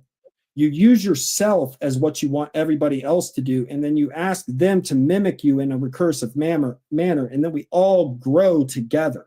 And that's why the white magic beats out all the rest. So all of this, yeah, go ahead. No, you're good. You're good. And the main, I guess, underlying character in all of this is the spin. Well, yeah. I mean, even through the words, what are we doing here? where the news is famous for it. They spin everything. What Manipulate I mean by spin, I mean the vortex. The Mm. vortices, the vortex, like 369 vortex math, the vortices that's created in the spin of the symbol that gives you the alternate view. Oh, that gives you yeah. the So symbolism. Let's go back to that real quick. superimposition of the symbol. Another thing with symbols is when you see a symbol, magnetize it. And then imagine what the field would be like if this shape were a magnet. Okay. And there's some things you need to know about magnets in regard to this. Magnets like pointing areas, and where you get pointing areas is where the magnetism is the thickest.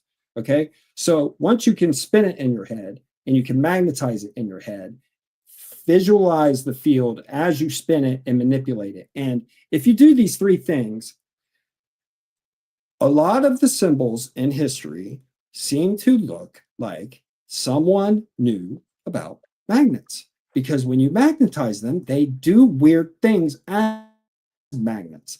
And when you start finding symbols from like the Jing dynasty or whatever in ancient China, and they have like the foo-foo dog with its foot on the ball, and then you spin the ball in your head and the ball is the sun.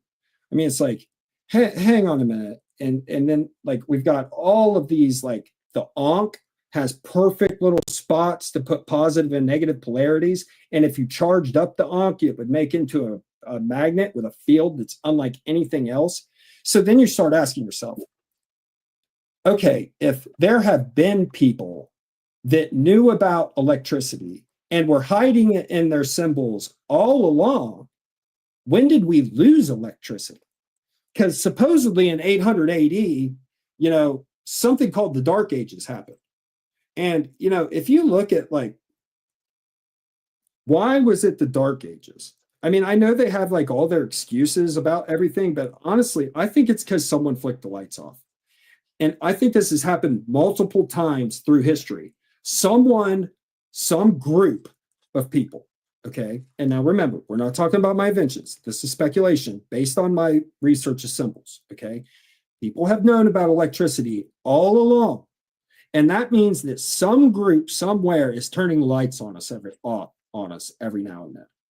Now, whether they do it through war and destroy everybody that knew about electricity, or they like in the past, I think like ancient Egypt probably had electricity, and the way they were using electricity was based on electrets and permanent electric fields that are in the air. That's why everybody says like, oh, it looks like they're using sound. Well, if you start developing stuff with static electricity, you move the static electricity just like you'd move sound.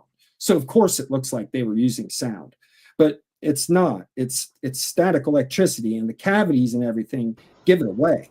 And so I've read accounts from Arab traders who were speculating about the way that the pyramids were constructed, and one of the accounts said that they used a metal pole that they struck against the rock, and then it started levitating, and it was guided along a set of tracks.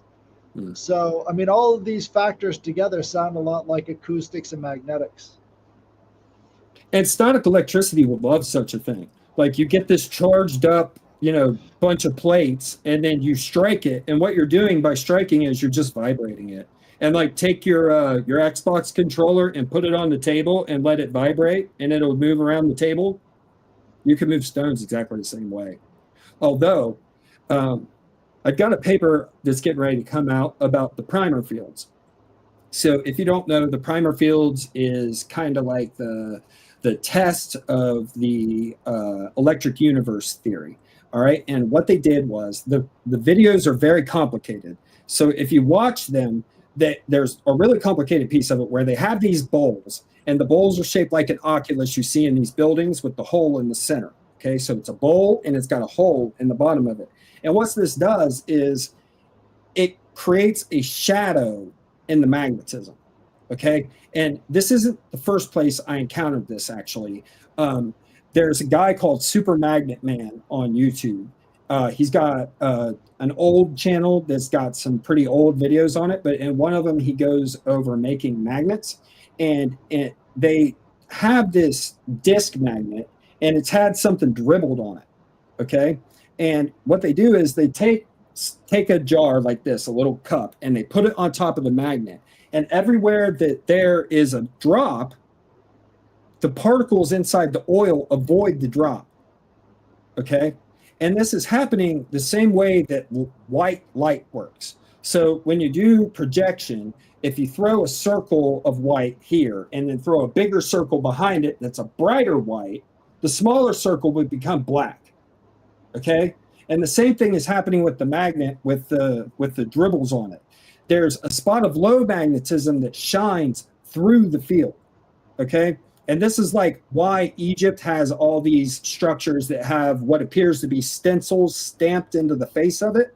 Well, when you go changing the shape of the magnet, you change the shape of the field too, because magnets are point source devices. And as goes the point, so goes everything else. Okay, so you move the magnet, the magnetic field moves with it. The same thing goes for shaping the magnet.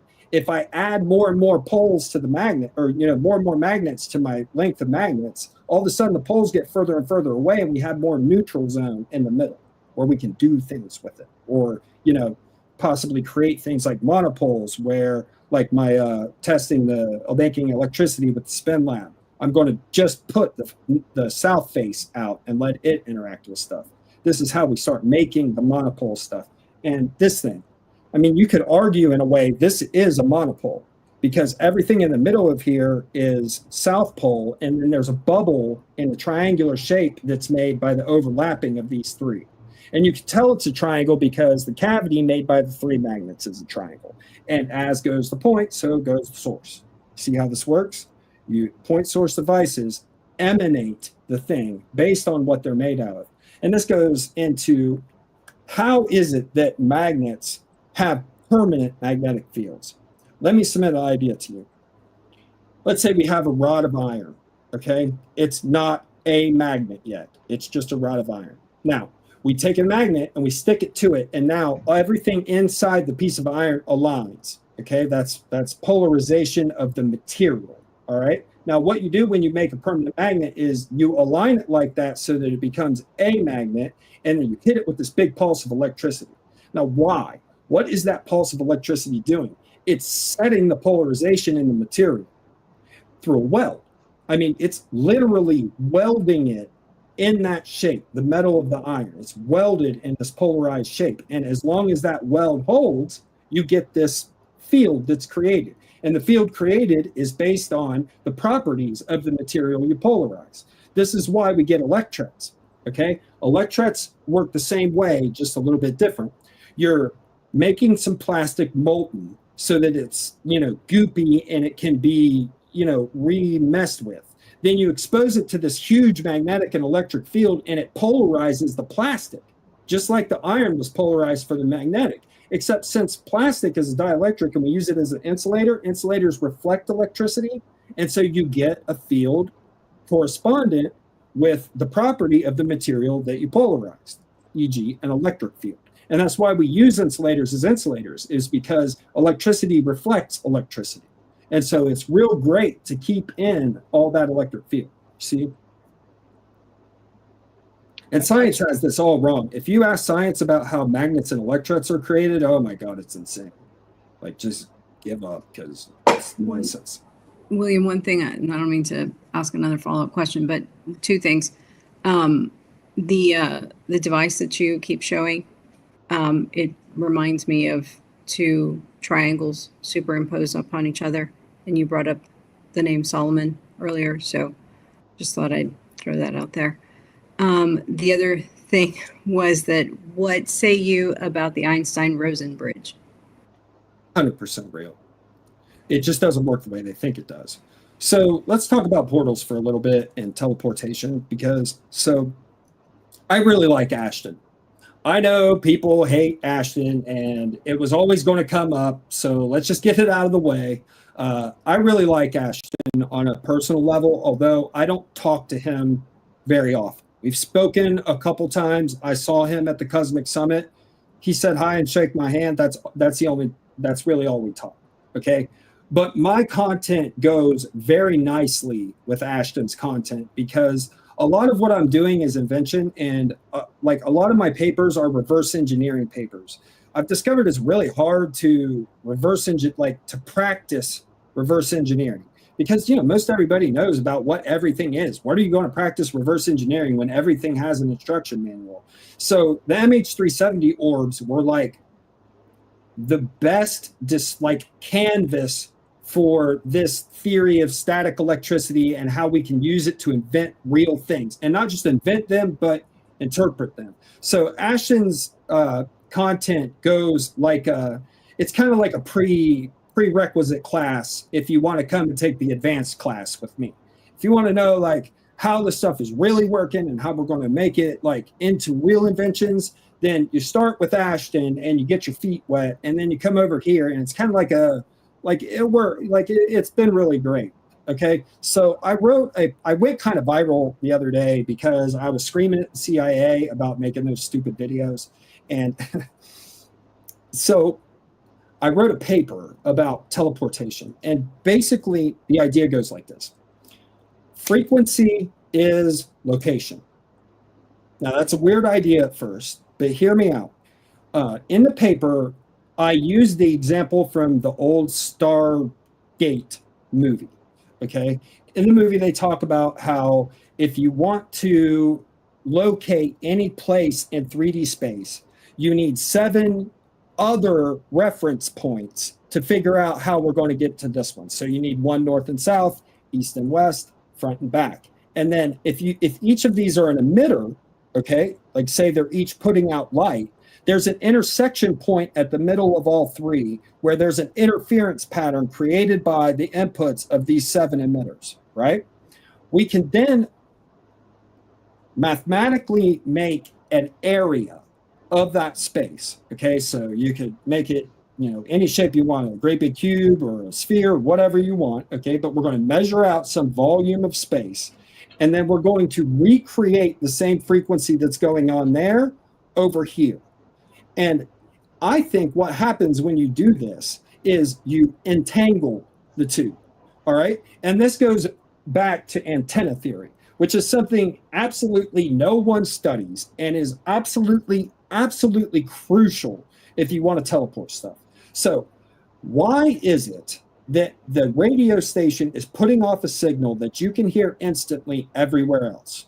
Okay, it's got to do with bells.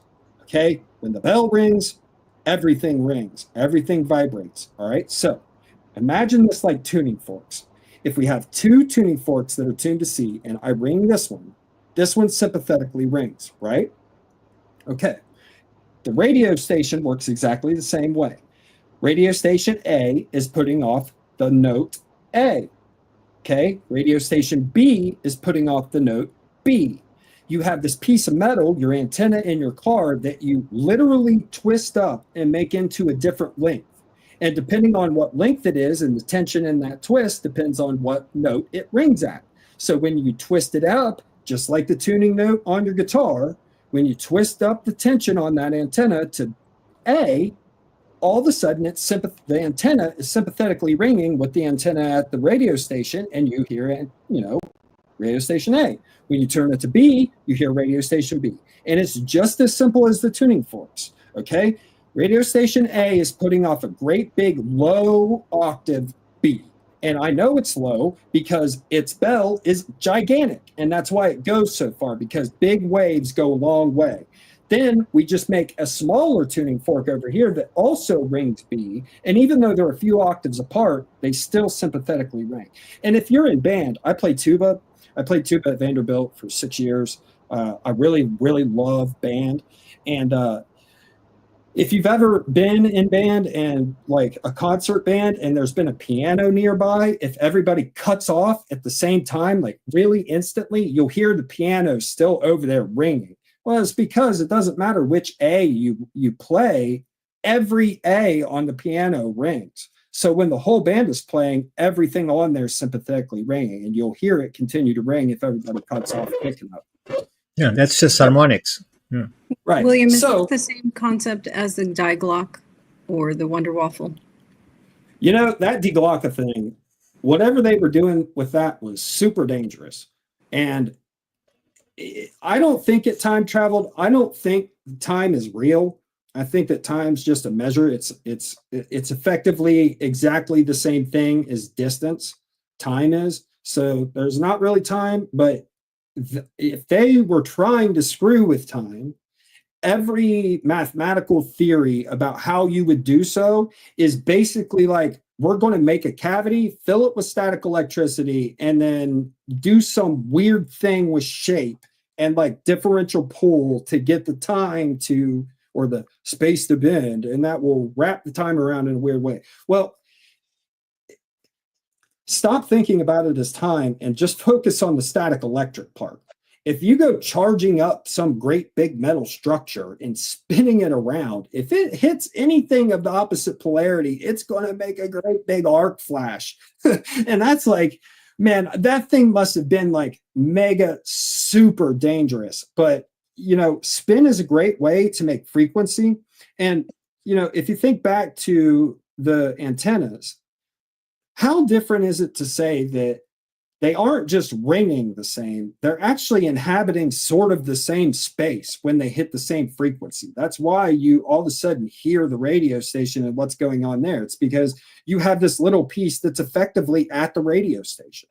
So if we take, you know, measure off this area of space and then we ring it a certain way, then we take another space and artificially ring it exactly the same way over here. Well, I think this is where we get the portals. And the best way to do this is with sound.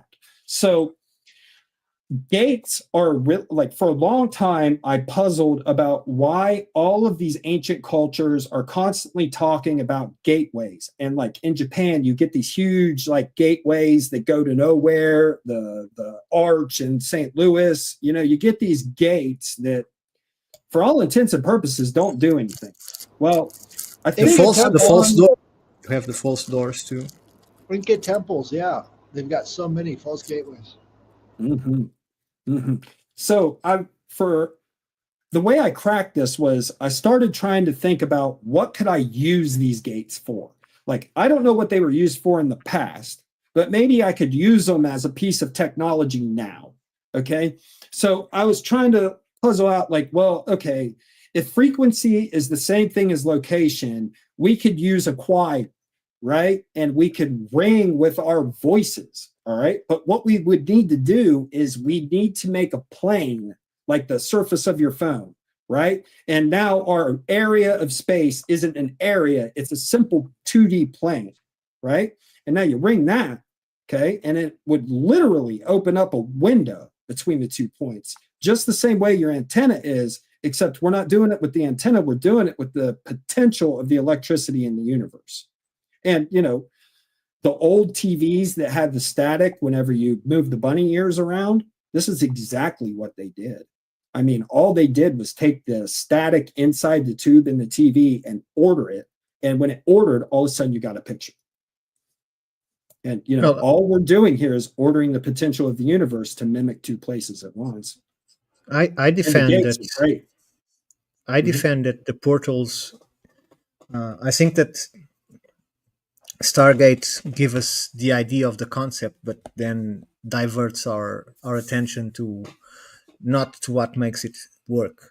I think that every place in the universe has its own signature. That signature can be the frequency that you're saying, or something similar. But I think that once it's in tune, exactly as you were saying, once it's in tune, there is no space between the two objects. Mm-hmm. There is no distance.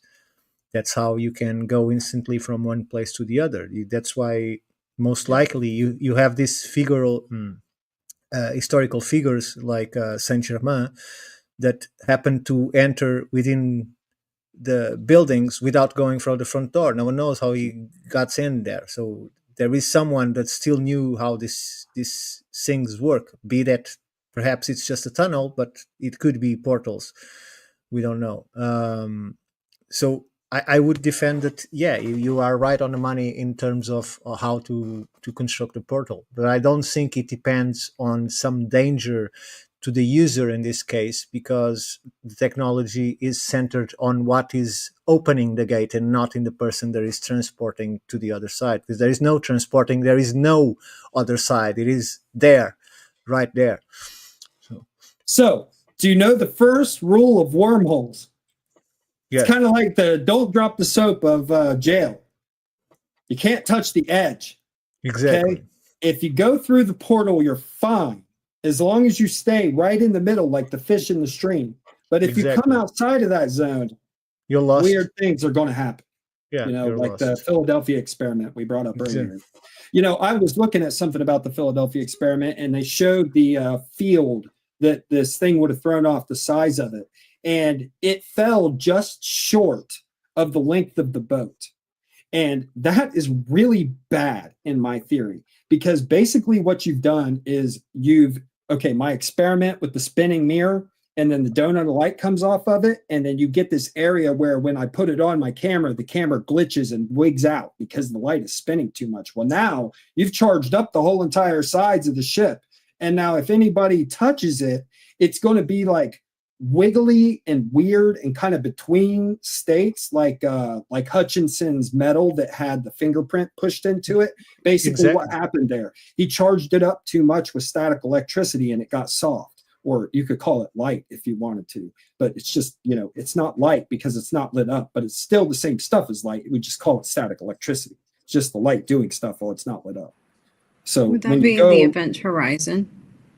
Yeah, the edge of the, yeah, absolutely. And you see that totally clear in the ferrocell, just like Ken Wheeler talks about. Ken Wheeler is constantly talking about, he's the first one to draw the connection between the pole in the ferrocell and the appearance of the black hole. And he's totally right. I mean, the black hole pictures that they show us from the James Webb and whatnot look exactly like what we see in the ferrocell. It's hard to say that they're not some kind of polarized magnet made of gas. Have you ever heard of the use of magnetics by the Olmec? The Olmec? No. No. So the Olmec not only knew how to manipulate electromagnetic fields, they used them frequently. So what they did is they look for stone, bedrock, that has been hit by lightning. And then they would quarry from those places. So those gigantic heads that the Olmecs have, that most people have seen, all of them are magnetic. The small statues, they are all magnetic. But there is one that was studied. And this is interesting because it's the only thing surviving is the head of the turtle, right? But when you study the magnetic field of the brain, we found out that it is not centered. So it's slightly deviated to I don't know if it's to the left or to the right. So when they studied the electromagnetic field of the turtle head, they found out that it was sculpted in such a way that mimics exactly our magnetic field. So that might be suggesting of entanglement between someone using the stone and well, the user and the stone. So in terms of electricity, as you described, I don't think that the ancients used electricity as we use them today. They have different functionalities. Perhaps even electricity is a byproduct of what was going on. But magnetism, yes, I think it is essential for this kinds of ritualistic practices that they did, that to us is like magic, but magic is just a science that we don't understand. That's what magic is. So a lot of the old books, when they talk about magic, and especially when they talk about magicians, okay, when they start talking about those people, you might as well just think of them as electrical engineers. Okay, the electrical engineers of today are exactly the same people as the wizards and the magicians of ancient Egypt. Okay, except there's a big difference between how we use electricity and how they use electricity. Namely, we use magnets. By magnets, I mean ferromagnetic materials which absorb energy. I don't think that's what the ancients were doing. The electricity that they knew about was static electricity, and I'm absolutely sure of it. And the reason I'm so sure is because of their building materials. All of their obelisks and stuff are not built out of materials that make magnets. They're built out of materials that make electrets, okay, that make permanent electric fields. Now, the weird thing about static electricity, when you want to use it as electric, is you can't stand still in a static electric field and have it power the stuff inside of your pocket. Okay, it won't work if you just stand still. whatever's being powered has to move through it constantly. All right. And that's where sound becomes so important, because if we're going to create this, like, let's say I want to power everything in this room and I want to do it wirelessly. Well, what do I need to do? I need to fill the cavity of this room up with static electricity like water. Okay. And once you have this room completely full of static electricity, you can start moving it around. And how would you move it around? Well, you make sounds. You would literally make a sound, like blow on a tuba or something. And when the sound comes out of the horn, it's going to affect the static electricity in the cavity. And by doing this, you can send electric around, because what you're doing is the sound is vibrating this electric field, making it create electric. And then this looks like a current to us. Yeah. William, what you're talking about is the Helmholtz resonance frequency for every cavity or space. Once you hit that resonance frequency, that's, I don't know, I've never seen it interact with static electricity before, but I'd be interested to see the results of that experiment. So the Helmholtz frequency, I think, is a little different. Okay, this one time at band camp, bet you didn't hear that coming. This one time at band camp, we were doing tuba practice. Okay, so like section practice. All the sections go off and they go to their little, where area, and they practice as a section. Okay, so we were out on this campgrounds doing band camp or whatever, and it had like these, pavilions with like a roof on it, but nothing else, with like the little grills and stuff. Usually little places have them. Okay, so we're playing our tubas underneath this roof that's just open to the air. Okay. Well, I noticed when I play the word A, my A flat is like way louder and sounds so much different than what it does if I play it in any other environment. And I think that's what's going on with the Helmholtz frequency, and more specifically resonance. Okay, so resonance is one of these other ideas that is just, oh my God, it's so confused with everything. So let me try and straighten it out a little bit. Resonance is simply what happens when you play the note that the cavity is resonant with. And you can figure out what note that is because of the area of the cavity. We do this with drums, okay? Like every bass drum player knows, you put the drum on there and then you tighten up the head. And what you're doing is you're rattling this interior cavity, and you're setting the note that the drum plays by the space inside the cavity. So just by making it this big, we have a range of notes that we can make within this cavity and nothing else. Just like my tuba is real big, but then I have a euphonium and it's really, really small compared to my tuba. And it's smaller because the smaller length equals a higher note. And you figure that out by the size of the cavities inside the horn. And that's why you have valves, is because each valve leads to a tube that's a different length. And so when I blow a note through that length of tube, it makes a different note, a higher or lower note. And this is no different than what the static electricity is going to do. What would be the difference in a permanent static electric field in this room between high potential and low potential? Well, which note is the note ringing in? Is there an A bell ringing right now, or is there a low C bell ringing right now? Because that will determine the voltage within this static electricity of the room. And without the vibration, it won't make power that we can use, which is most likely why we don't see anything in these ancient sites still working, is because more than likely there was something making a sound or something similar that had all of this turned on. And this is why I talk about, when you start looking about how far back does electricity go, well, we're all the way back to ancient Egypt right now. And if you go to, the book of Gilgamesh and the stories of Enki and all that, I mean, come on, it's all over those books. You know what I mean? I actually so how far back do we really go?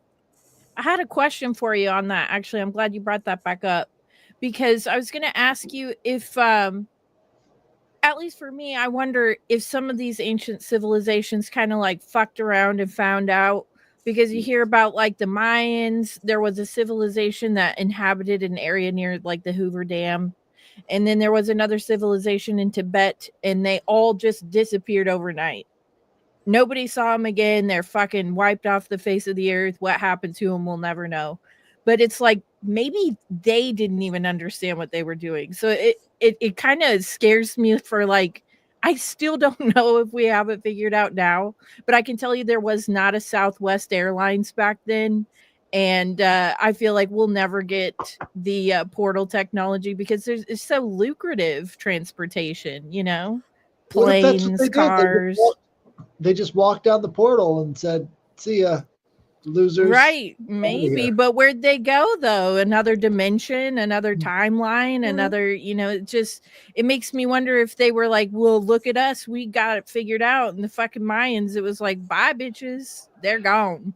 You know what I mean? They might have fucked around and found out they didn't know how to use the portal system correctly. You know, I'm not going to So- volunteer myself on the first portal flight to North Dakota, if you know what I'm saying. I'll just drive. And I'll let some other people go first, make sure that shit works right, and then maybe I'll give it a try. You know what I mean? I keep telling everybody what they say, like, well, if you succeed in making a portal, what are you going to do? I'm going to chuck a hamster in. What do you think I'm going to do? It's what science always does, Literally right? anything It's but chuck the hamster myself. in. Yeah, Or a literally drone. anything but Or a myself. drone. There But was William, this great. go there was on ahead. There's a great episode of The Outer Limits where they were talking about teleportation. And so, what they would do with the teleporters in this version is somebody would walk in on one planet, and then that person would be immediately cloned, turned into information, and then shot over there. So then, what was left on this side was just an empty husk or something. So they had to shred it. So every time they would teleport, they had to get rid of the meat suit. So you never really knew what you were Yeah, jumping but back then into. but where would all the bodies be? You know what I mean? Like this civilization that I found in Tibet was like thousands and thousands of people that just literally fucking disappeared. You'd think you would find like some Holocaust like mound of fucking dead bodies somewhere or something like that. If it was Maybe that's the whole point of human sacrifice. They thought they were come going through on, a portal. Headless. You are you going Aztec on me? I can't deal with it. I can't deal with it.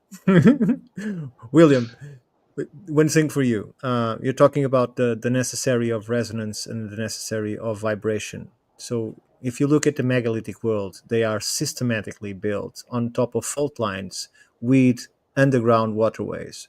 And these fault lines create micro vibrations that are constant and create the matrix lattice of the mineralogy of the place itself to vibrate constantly. And this is the base of the trident of frequencies that is necessary to activate these places, as academics have discovered in their archaeoacoustic studies. So by having that built by nature itself, by choosing this point specifically and creating this sites in these particular points, they are already taking advantage of the necessary base frequency to create the effect or the functionality that they expect from the site itself.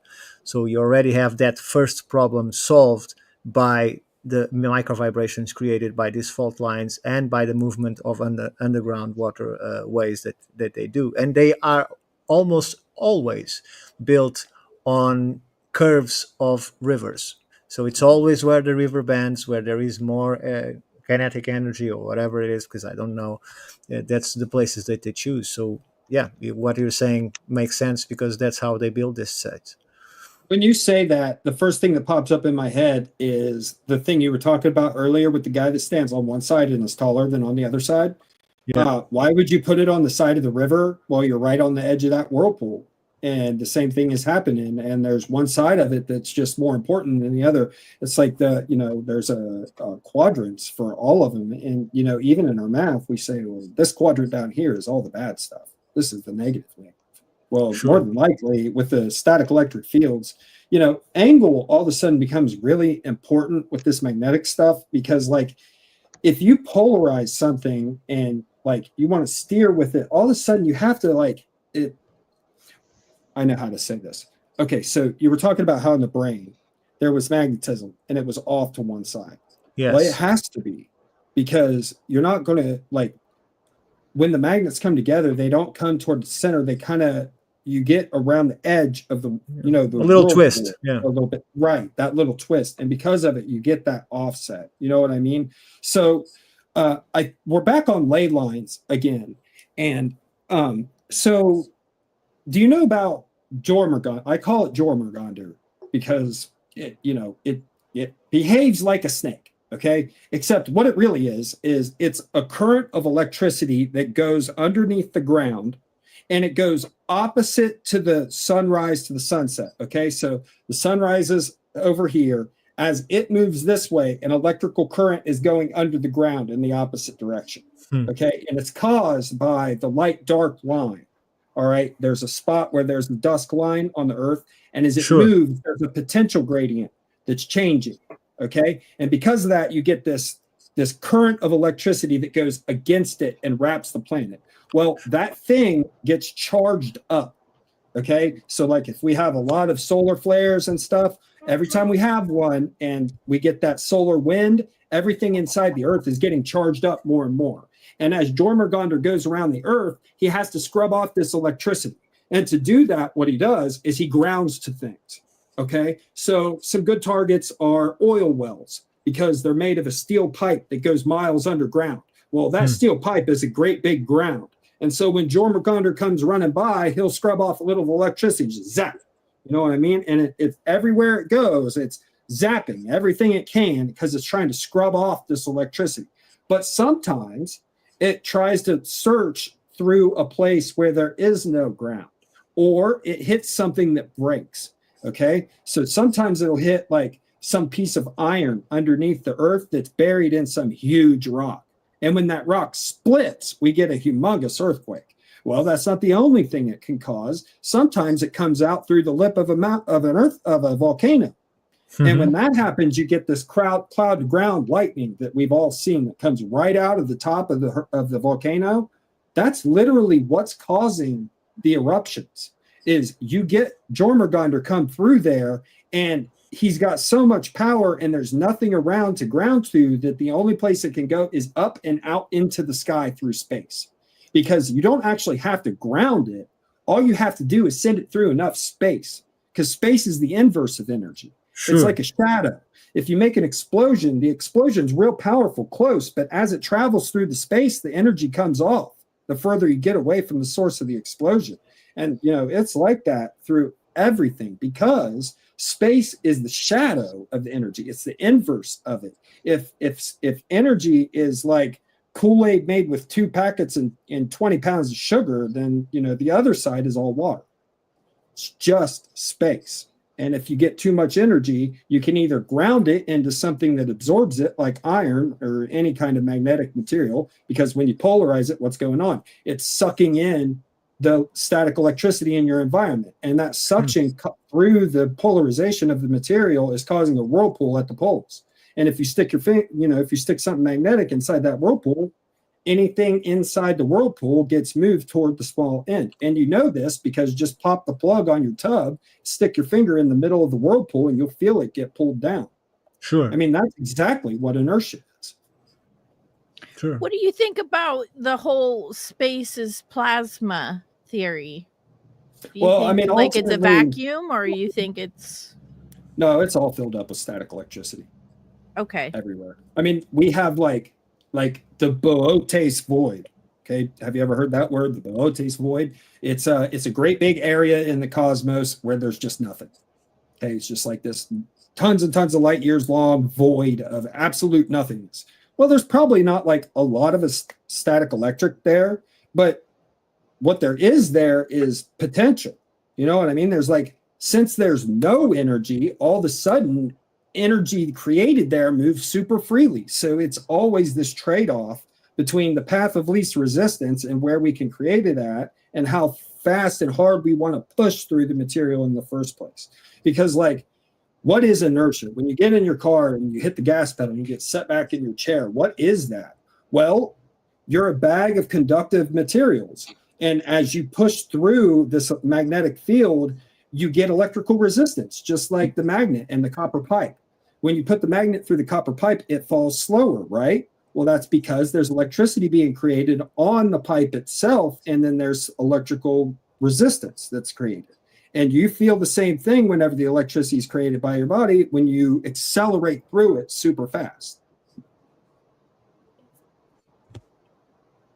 Okay.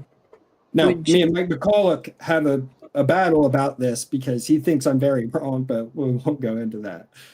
What does he think? He thinks it's plasma? No, Mike would say that it's Unruh waves. So when you go forward, there are waves that are reflecting off of you as you go forward. Okay. And that's causing an interference zone in front of you of more waves here than back here. And he would call this area between them a horizon. And if you push this horizon too far one way, you feel it as a force. But the force is created by the Unruh waves, which are building up in front of you as you accelerate through. Which I love his model. I talk to him frequently. I love the guy. He's got a great sense of humor. And I don't even think he's wrong. I just think that I can't think about it intuitively if I think about it like that. But I can intuit it if I think about it as straight up electrical resistance. What about that guy in Africa that's finding all those stone circles and shit? I forget what his name is. Michael something? Tellinger. Yeah, he's got some cool theories on like stuff levitating and resonance, and I've watched quite a few of his videos on YouTube. I find it fascinating. Have you ever looked into that guy? So I love Michael Tellinger. I was like super obsessed with him for a really long time, and it started because he found these rocks that ring like bells. Have you seen that of his? Yes. Oh my God. I got pretty, I would say maybe even obsessed. I watched like every video he had on YouTube, like over and over again, even the long ones that were like 2 hours. And I was like, damn, there's really something going on in Africa with that stuff. So I have no clue what the hell is going on with these stone circles. They look a lot like cymatic patterns, but I can't find cymatic patterns of any frequency that make those shapes. So I don't think it's sound doing it. Now he's talked about he's taken things there to test the energy inside of those circles, and he's come up with numbers that are like so huge. I don't even know like how to process. It's like enormous numbers. Okay. And maybe what it could be is like, and I'm just reaching right now, but maybe you get like a crack in a rock with some pressure underneath of it. And then you get the gas escape through the rock. Okay. And then that crack in the rock acts like a flute. All right. And then you get this great big rumble in the ground at a super duper high pitch that, we can only sense as energy, but it's actually sound. We just don't hear it. And this vibration is causing a cymatic pattern by vibrating the rocks into place. But I'm reaching. I really don't know. Now, his ringing rock bell thing, that thing, I am absolutely sure those ringing rocks have something to do with the pyramid. Because the pyramid That's was what I thought too. Yeah. But he also has some other theories though, like that's where humanity came from. Maybe, I don't know. But I kind of disagree with that. He says that's where and he found like that big calendar or whatever, and he's like, this is for sure where humanity started. It's the seed of civilization, whatever the fuck he said. Well, he didn't find Adam's calendar, but he didn't find it, but he talks about it a lot. Yeah, and he's been expelled from going there too. So. Yeah, it's called Inky and Adam's Calendar. Yeah, he got expelled. Yeah, because he tried to buy it and close it and sell tickets for people to go there. That's just like a white man to go to Africa and try to buy up the local shit. Yeah. What the fuck, Michael? But William, he's a cool guy. You know that at the south of England, at the eastern point, you find these small stone circles where you have these signs outside of that area saying do not stay inside the circles. And why? Because inside the circles radioactive is like 10 times the advisable amount that a human could stand. So you cannot stay inside of these circles for more than 2 minutes without causing harm to your body. And there's dozens of them on this small area, and they can explain because there is no radioactivity in the area. So it is they some functionality of the stones and the type of stone and where they are placed that causes this radioactivity inside the circle. It's That like is the really guy that got struck by lightning 7 times. You ever heard about that motherfucker? He just couldn't stay away. He got struck by lightning 7 times. His Very poor conductive. wife. A lot of iron in the blood. Well, that would be good because, anemia is a real problem. But literally, he was outside hanging up laundry. His wife was standing too close to him, and she got struck by lightning. There's something about this motherfucker. He redefined 7 Did the law of anybody check his attraction. browser history? Did anybody check his browser history? I don't know. He's an old motherfucker. He came out of like the 1970s with this shit. He said he got struck by lightning 7 times. 7 times. You would think he'd be dead. Yeah, I was going to say, talk about hard to kill. You took 7 lightning bolts? My 7. God. And he lived to be 71. So it didn't even affect his health that much. He probably chain smoked, got hit by lightning 7 times, drank He was a blue cat ribbon. in another life. Yeah. Yeah, there you go, Lisa. But it makes you wonder, like, with this electricity thing, like, this guy must have been, like, just a conductor. He's a walking antenna. Look, anytime he goes outside, he just gets blasted. Poor fucker. It's rare, but you have people that can actually accumulate electricity in the body. So when you see those guys lighting bulbs from their body, they are not generating electricity. The trick is that their body can absorb energy in the form of electricity, and they can dispense it enough to light a bulb or a small device that doesn't require much. There's a show called Superhumans by Stan Lee. It was a while ago. He used to go around the world looking for people who we think like would be like, mutants and stuff like that. And there's actually a guy that actually does that. There's actually a lot of stuff that you guys were talking about comes from that. That's where it's pretty interesting. I think it went like 2 or 3 seasons or something like that. But it's like a guy could hold electricity through his body and not, have any effects to him. And certain, it was narrated by a cartoonist. I think I can't remember who it was exactly, but it's actually a pretty good show. Yeah, that sounds interesting. It makes me wonder if that has anything to do with the stories you hear of people like combusting and shit. And all they find is like a bunch of ashes and a pair of shoes from the Goodwill. It's like, what happened to this? What happened to this person? Well, they spontaneously combusted. I'm sorry, what? Yeah, and those cases are so strange because even in those cases, what will happen is everything around them will remain untouched, but their body is burning at such a high degree that it completely just incinerates them. What the actual fuck is this phenomenon? Like, it's the opposite of the singularity. Everything, it's still intact, but they got a pile of ashes and a pair of Goodwill shoes.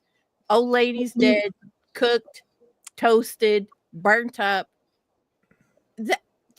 I don't get it. I saw it. It's easy to explain. Show. I think it's easy. You know what it is? Some people get smited by God.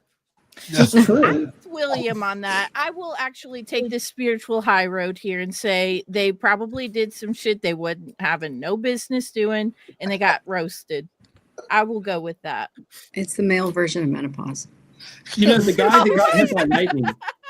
That guy you were talking about that got hit by lightning. Did you know that when you put a lightning rod on top of your house, the lightning rod never gets hit? Really? When I was growing up, I thought that the lightning rod attracted the lightning so that it didn't hit anything else. But in actuality, that's not true.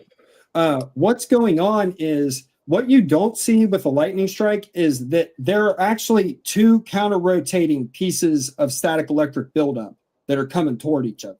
Okay? One is reaching down from the clouds, and then down on the ground, you have high pointy things that start building up static electricity, okay? And as it builds up, it starts reaching to the sky too. When the 2 connect, okay, this built up static electric pressure has to drain and has to equalize out to 0. And it does that super duper fast. And, it's doing the same thing Jormungandr is. It's just grounding down to the spot that's coming from and then letting the earth take care of the rest. So, like when you put the lightning rod on top of your house, what it's doing is stopping that buildup of static electricity in the first place, and then your house just never gets hit because you've taken care of this high, pointy spot on your roof that likes to collect charge. And this is also why people with leaky stuff, like a leak in their electric wire or something, that'll get hit on their house, right? And then they'll have house problem. Well, the reason is because it's sitting there spitting off static electricity, and it's building up and accumulating. And eventually, a storm will come by, they'll connect, and you'll get a lightning bolt. I will say that cows know this because they all congregate under the same exact tree every time a lightning storm comes through. And they all lay down and get low. Mm-hmm. That's why they say the cows lay down when it's going under down. the tree, under that specific tree, every single time, all the time. Yeah, if we had two antennas like they have on their heads, probably we would do the same. There's a storm, just somebody down should on have the ground. strapped one of those to this guy who got struck by lightning. So they just strapped a fucking antenna to his back. Poor guy. But it does make you wonder. I'd love to see him in a field with a bunch of cows. He'll probably sense the fact that he's a lightning rod and then run away from him, Another weird thing people don't think y'all about say is, that. I'm sorry. It's so funny you say that because y'all remember I was going back rewatching X-Files, right? And they actually have an episode where a dude was able to get electricity like that, and he would kill the cows, and that's how they figured out that it was a guy that was able to harness electricity. He actually got hit by electricity and survived, and then he was able to control it ever since. And then he went to he went to a field in the cow pasture somewhere. And he killed a couple of cows. Yeah, like a lot of the shit we talking about is literally in the X-Files. Like I'm telling you, I'm going back watching, and I'm blown because I'm telling you, like the guy right now, the Electro Man. I remember him being on Superhuman. This dude could literally withstand being electrocuted, right? And if he can harness that, crazy. In the ancient times, what would he be known as? He would be known as a thunder god, a lightning god, an electric god, something like that. Right, because he's able to withstand it, he's able to control it, so on and so forth. So when we look at things in our modern eyes today, we explain it in the language and understanding that we understand it in. But the ancient people didn't have our language, so they did it in their way, and that's why you have the pictographs and symbols and all that other stuff. So I just wanted to point that out. Yeah, no, this guy's crazy. Look at his face. What does he got here? A string of lights? Yeah, he's lighting it up with his mouth. Yeah, he absorbs energy and then release it because he knows from many testing, of course, he knows where his poles are. Where is the positive and the negative. I'm gonna see if I can find something. I'm gonna see if I can find something, show you guys something. I'll find something else. Yeah, but this is like seriously, like if you really think about it. In ancient times, they didn't have our language. They had the most simplest form of language, either oral communication or put it in a symbolism somehow, pictographic script. No difference than how we use emojis today. The only difference is everybody's making up their own definition. William said a while back is that if anybody ever hears me on Twitter, when I'm in these spaces and people start using words, I'm trying to understand most original word and meaning in that word, so that way I can be on the same page as you, because I know that from time to time words have changed and the meanings have changed. It changed for the context that we're in today. But this right here, how would you explain this to somebody if you didn't have pictures? This dude can put his hand in the socket and I get electrocuted. It's the most simplest way you can say it. Or he's got a lot of fillings or something. He got something. He could have. Isn't this the guy? But he figured this out because he said he tried to commit suicide and he grabbed it. Oh my God! God! He tried to commit suicide and he was like, "What the fuck? I'm not. This shit ain't nothing. That's Is it the on?" Worst way and then to his buddy probably came over out. and touched that shit and died. No, I'm just joking. So no one here watches movies from Costa Rica? No, thank you. Okay. Because there's a guy on one of his movies that is an electrician and he's immune to electricity. That's why he became an electrician. So he didn't mind catching big shocks because for him is. So they use that as a gag because he's arrested and they try to electrocute him as a torture for him to tell what he knew, and it doesn't work. Sorry. For those that don't know the contest, it doesn't have any. It's not funny. So I'm sorry. It's okay. There's a bunch of stories about like priests that get into like this ecstatic state and then like lift off the ground and fly away. Your talk about this guy that got hit by lightning a bunch of times. I mean, I think it seems pretty obvious that we can control the static electric field coming off of us. And if there is a static electric field or magnetic field that is created by a human body, it sure makes like a lot of things that make sense. Like, why is it that you're attracted to one person, not another? Why can you feel someone enter a room whenever you can't see them? I mean, there's all these things that are directly explained by, if we could just manipulate the electric field around our body, all of it's solved.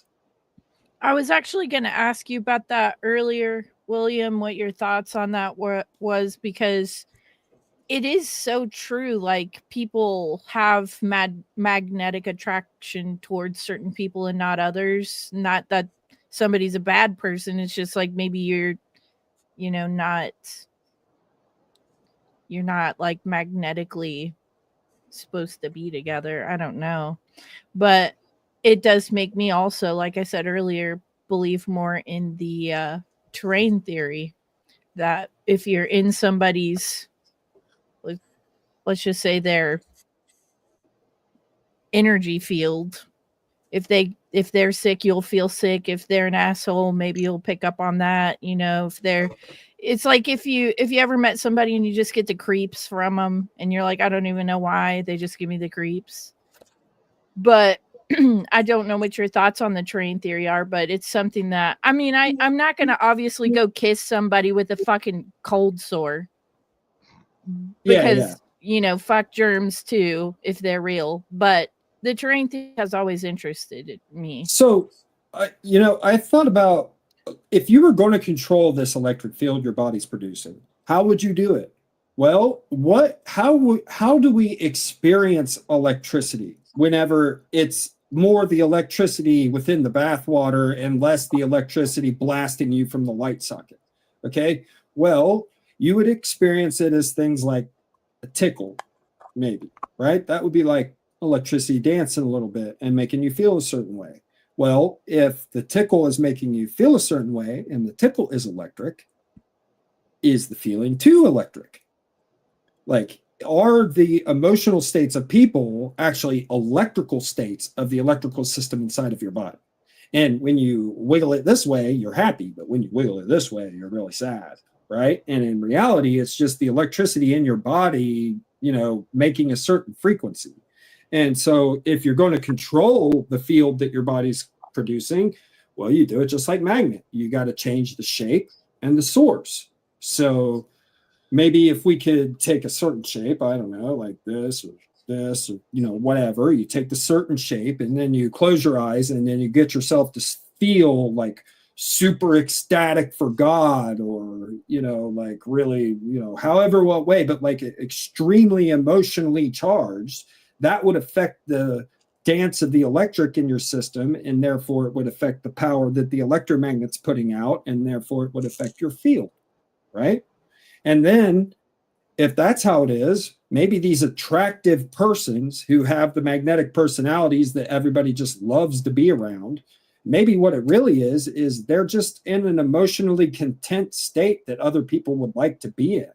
And when people come around them, they feel that contentedness, and it makes them feel that way too, because when the bell rings, you ring, and we're all a bell at the end of the day, because I can ring my mouth in a certain way that will get you to act and behave in a certain manner that may or may not do what I want you to do. And that's magic, Agreed. Yeah, I like how you said that. Mm-hmm. Now, as a final observation, because I probably will have to go soon, but as a final observation. Hey, real quick, Ricardo. Okay, go on. Oh, you can light the bulbs too? Yeah, you see it? I took a picture of that shit a long time ago, bro. Did you rub your socks on the carpet or anything? Nah, you see, I ain't really got no carpets in there. I pulled this out and did you forget to use dryer sheets? Nope. That's right. Just ruling just- out all of the, I pulled it out the box and Static. I pulled it out the box, yeah. I guess we can call you Uncle Fester. That's good one, hilarious. bro. That's awesome. Good one. Thank you. So, William, have you ever heard of this That is- paper that came out that is not widely recognized, where this academic demonstrated that the lungs are not there to absorb oxygen, but to produce electricity by the absorption of oxygen. Oh man, that's a great theory. I love that idea. That's And fascinating. honestly, why would that be any different of an idea than our lungs absorbing oxygen? See, this goes back to the vocabulary thing. Here we are again. So another thing that happens with the theories of everything is everybody has a different word for the same idea, but at the end of the day, it really is exactly the same idea. You know what I mean? Sure. And here we are with this new model of the lungs. Well, to me, the new model, if you interpret all this with static electricity, well, I mean, you're just new model, same as the old model, different words. Okay, you want to call the electricity, if you want to call the oxygen and what it does in the lungs creating electricity, I'm fine with that. If you want to call it as they're absorbing oxygen, I'm fine with that. I really don't care. I think you're both right. I mean, I think we're talking about the same exact idea at the end of the day. Sure, but Like, there doesn't is a matter. difference between creating oxygen to be placed in the blood cells that then is transported through the body, and the notion that the byproduct of that process is electricity that is generated in the lungs by producing that effect. So what this guy defends is not a changing of the wording, but as the ultimate purpose is not the oxygenation of the blood, but the electrification of the body. Which would make sense why babies breathe amniotic fluid and they're still able to receive oxygen.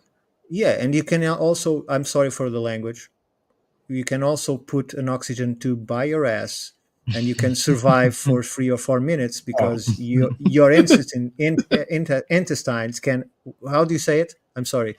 Absorb. Intestines can Oh. absorb oxygen. Man, I ain't never knew that shit. They need a new whole that brings a whole meaning to getting oxygen to your body, bro. Yeah, that means you could probably smoke There's- a fat blunt from your asshole and get fucked up. There's a high absorption rate in the rectum. Yeah, In terms yeah. of permeability of the membrane Yep. itself. It kind of goes back to the whole hindgut fermenters and stuff like that. Animals that basically absorb the last bits of nutrients before it vacates the body. But yeah, I just wanted to elevate the conversation before we end it. So like, Absolutely. sorry. You know, I can model it a third way for you that's neither of those other two. Remember what I said about if you're in a static electric field, it won't power anything if you don't move? Well, I mean, what's your lungs doing when you breathe? It's literally pumping expanding you like an and accordion. contracting. Yeah. And so if you move in a static electric field, you create electricity. So I'm fine with that model. I think it's great. Quick shout out to Leaves of Grass in the chat who said, ask Marilyn Monroe. I saw that. Thank you. I know exactly what you're talking about. That was a great shout out to Julius Yeah. Marilyn. I don't know why StreamYard won't let me hook up my account so I can comment in the public comment section. But yes, I do read them. I read all the comments. The chat's actually been on fire tonight. A lot of cool stuff coming through. It could be your browser. No, They it don't won't let me. It like- won't even let me do it either. It won't Yeah, even let me do it. I've either. tried. I've tried. Yeah, what's up with I that? have Your two are tried. banned. You're two banned. So. Maybe it's because I say inappropriate shit all the time. No. maybe I'll have to take a look at the settings, but I don't think it's on my end. Sorry about that.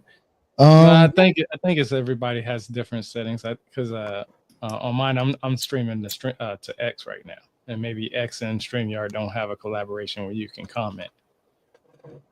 I don't know. Yeah. But I think if you guys don't mind, I might wrap it up now. That's okay. There we go. Sure. Yeah. Well, that was awesome, man. Thank you so much. That was Yeah, thank you guys for having me. Thank you No, very no. much. No, definitely have to get you on again in the future, especially as you start doing some more hands-on stuff. Yeah. When I get the spin lab up and running, I'll come on and tell you guys what I'm up to. We want to see the explosion live. You see, so Oh, you will. Yes. Don't worry. Don't worry. The internet's gonna love this. I'm telling you. It's like spinning stuff with a motorcycle. Tell me it's not just like perfectly made for the internet. It's gonna be awesome. Sure. William, want to let everybody know where they can find all your stuff, please? Yeah, you can check me out at Atlantic Thought on Twitter and also on my YouTube channel at Atlantic Thought. Awesome.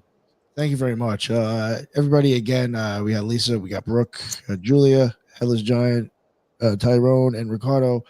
The links will be in the bottom. Thank you, everybody in the chat. That's what's up. I saw a lot of people from the beginning to the end, and I saw a lot of people on other people's channels commenting. Thank you a lot. That's great. And I think I even saw some new names pop in there. So I appreciate that. Again, William, that was great. I'm so happy you came on. It was better than I expected, and I really look forward to talking to you again, man. And until the next one, everybody be well. Later.